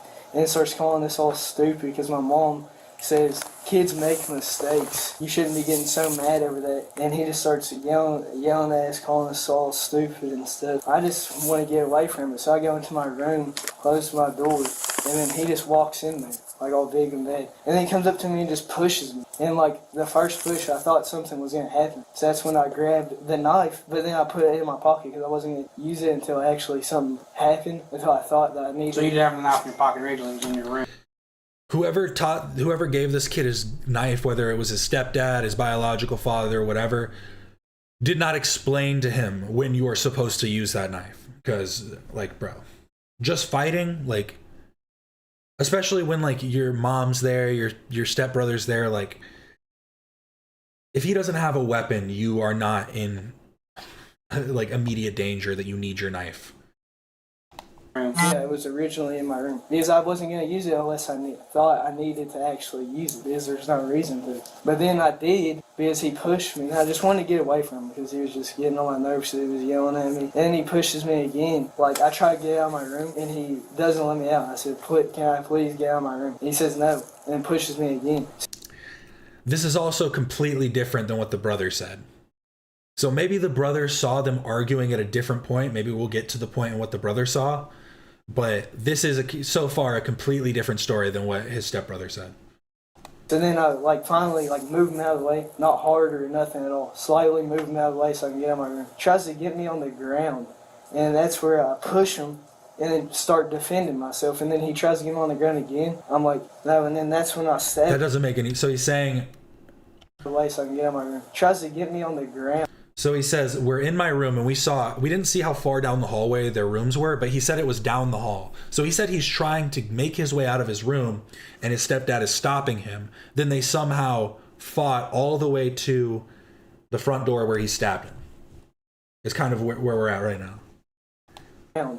And that's where I push him and then start defending myself. And then he tries to get me on the ground again. I'm like, no, and then that's when I stab him, because that's when he hit me in the nose. So I stab him because he hit me in the nose.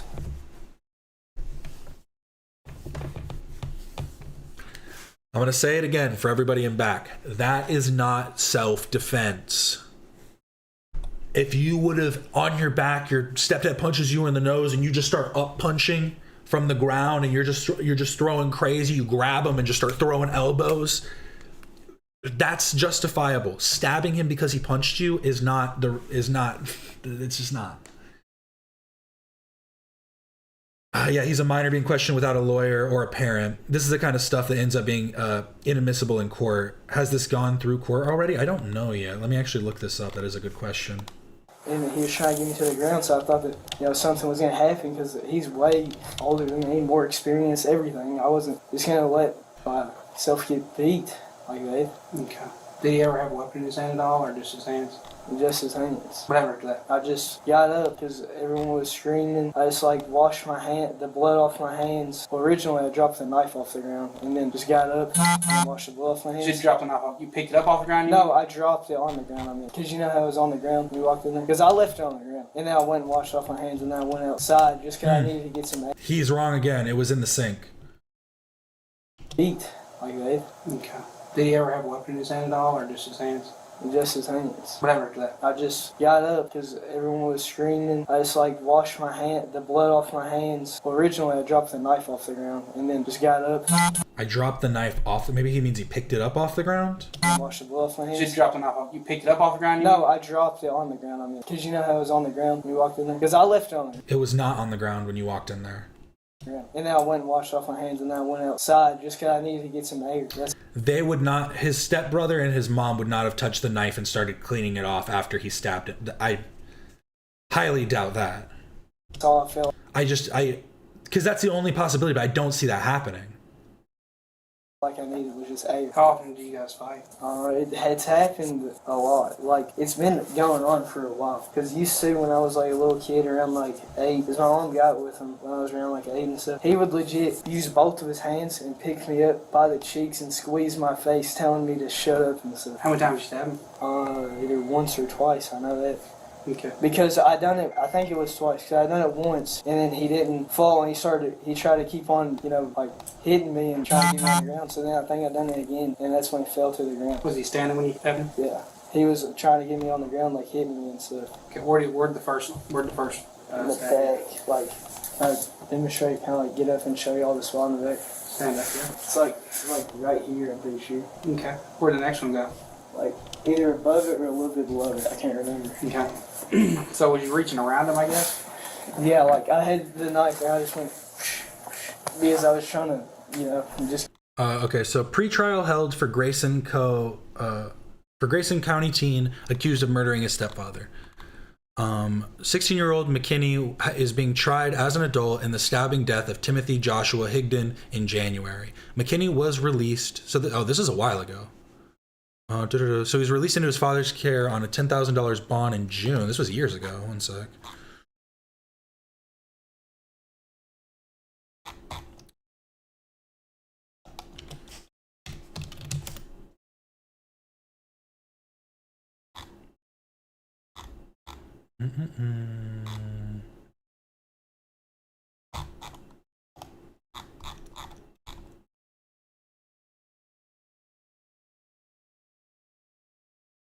I'm not seeing many updates on this. One sec.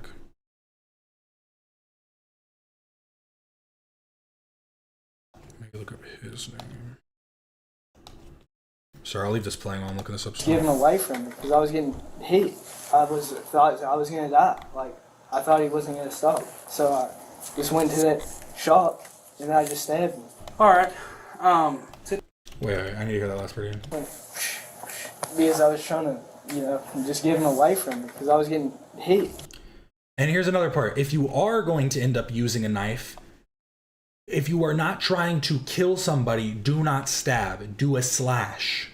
Do slashes. Because if you would have just cut your stepdad all over the place, he probably wouldn't have died. But beyond that, I mean, I thought I was gonna die. Like I thought he wasn't gonna stop. So I just went to that shop and then I just stabbed him. All right. Sit tight for a second with Justin right here. Get my camera to a couple pictures of you, okay? All right. And I'll make a phone call. I'll be back here and talk to you, all right? All right. I'll be right back. Now that Ethan had told his side of events, officers waited. But soon they received devastating news. News they now had to break to him. All right. Ethan, explain something to you, buddy, okay?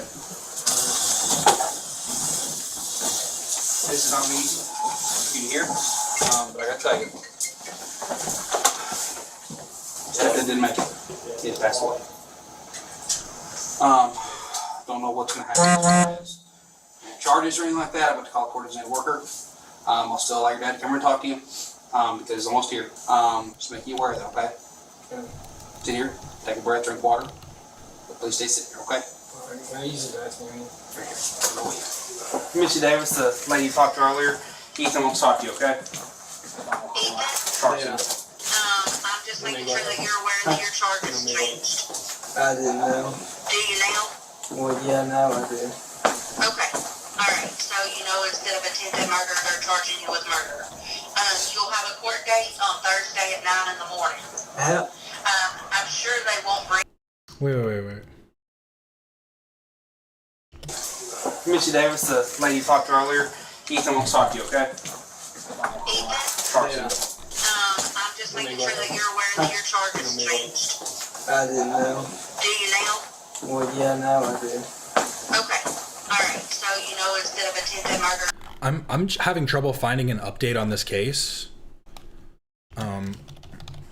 Literally everything I can find is just from that pre-trial.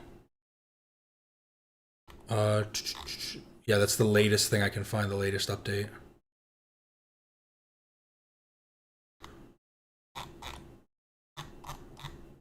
That is, it's very odd. Maybe it's still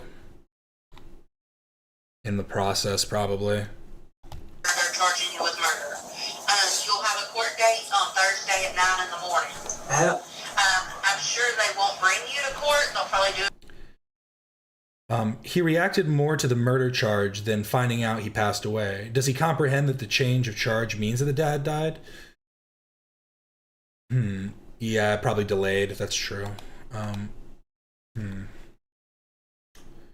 Sounds like the stepdad and him were fighting over authority, but that is just my assumption, of course. Mother should have established boundaries on both ends. No, that's what I was saying before is, like, her turning away, saying that she turns away when they're getting into it. It's like, that's not the way to handle it when it's your son. Like, he is his stepfather. Maybe you are wanting him to act as, like, the authority figure in the household. But, like, he has a biological father that he apparently talks to. He's the one who bailed him out. So, like, I don't know. There's definitely levels to this thing. And 15 years old is literally that, like, you are a melting pot of emotions and hormones. And, like, who knows how they're going to come out. And when you don't have, like, good direction in that way and have somebody like a stepfather who's literally just trying to come down on you rather than trying to correct you, like, this is just a terrible thing all around, really. Do it on Zoom, but you'll know more after that, okay? And they're going to take you to the hospital and get you medically cleared. You have to do that before going to detention. All right, thanks. All right. So how long am I going to be in there for? Go up to the judge. So you'll be in front of a judge Thursday. They'll decide whether you stay in there. So what, do I get a lawyer or is it just the judge? Your parents are already in the process of getting you a lawyer. Okay. So I'm just saying the detention center until... Probably until the hearing Thursday, I assume. Okay, let's go. Watch your step, bud. Alright. Oh, there. Dr. Jarboe, you got hit in the nose? Yeah. Got any other injuries? Puts the stethoscope up to his nose. Yep, seems good to me. Touch your head back there a little bit. Do you have any bleeding when it happened? Just off your mouth, stick your tongue out there. Alright. Didn't need any x-rays on that, so that's... Immediately, doctor says, doesn't need any x-rays.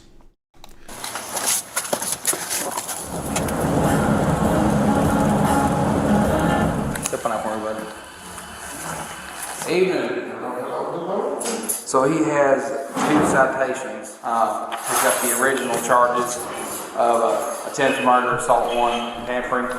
Doc says kid's full of shit. He goes, doesn't even look like you got hit in the nose. Has the 2nd citation for murder. Tell him he'll try to be a night. Evening, good luck to you, brother. Pull up, man.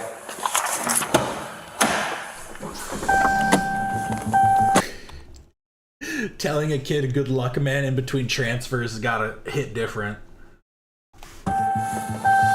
Ethan's stepfather, Timothy Josh Higdon, would end up not surviving the stabbing, having been stabbed 6 to 7 times. The suspect... Oh, you were way off with the 20. Is 6-7. Either way, he said 1 or 2. Still. We were a bit off there. We were a bit off. Sorry. 6-7. You heard it here first.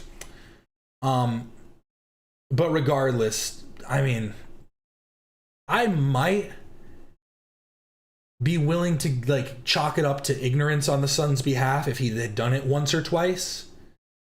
But 6, oh my God. That's crazy. Ethan McKinney was originally charged as a juvenile, but in June 2023, he was released into his father. If his name is Timothy, why do they call him Josh? It might, I don't know, it might be a nickname or something. He named his son Joshua, so maybe that's his middle name. I think it was his middle name. I think it was Timothy Joshua Higdon, and they're just putting Josh as the nickname. Father's care on a $10,000 bond. Oh, are they going to give us the end? As part of his release, Ethan was barred from returning to Grayson County, a condition meant to ease community tensions. His case quickly sparked turmoil, with family members demanding he be tried as an adult. As of publication, the latest available information indicates the case remains ongoing in Grayson County, with Ethan still facing a murder charge. However, the Midwest Safety Team has independently confirmed the case is sealed, meaning further developments are not accessible. While the case may have reached a disposition in court, that outcome will not be available to the public. Site, and I hope the audio is so. I don't really need to show this one, I guess. There wasn't much else to go off of, to be completely honest. That was basically the end of the stream. So I really do appreciate it. I was going to show this Dequitum thing, but I mean, I don't really have much to say to it. I started watching through part of it. These are just great fight videos. They do these all the time.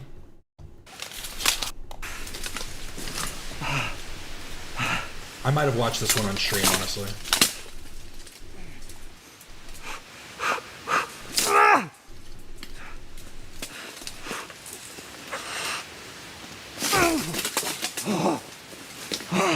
No, yeah, that kid's still not in jail, and it happened in 2023, the beginning of 2023.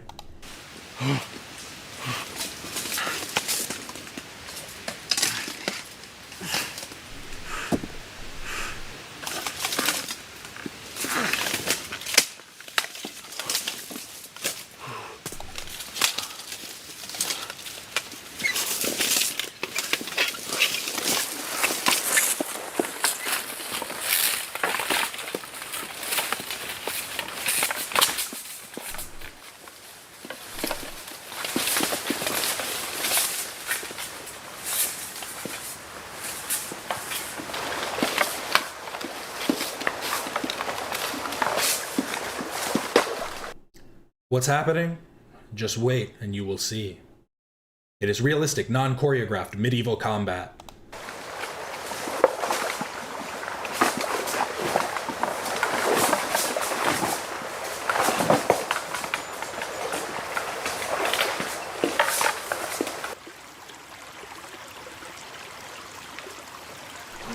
The Luzerne Hammer versus the Naginata.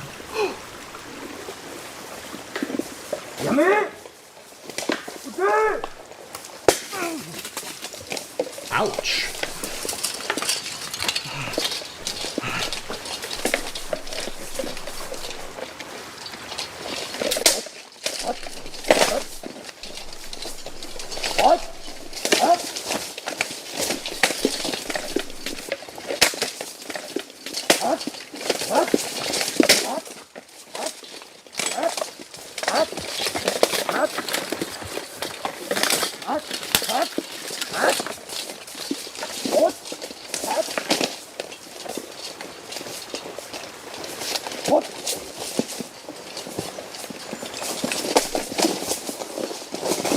Oh, mistake.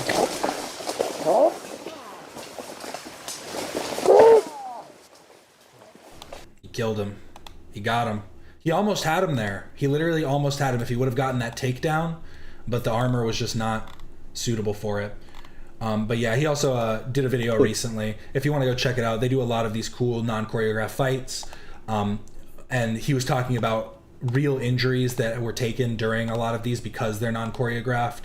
So interesting video, interesting stuff, amazing channel too. But we do love just sharing cool things here, don't we?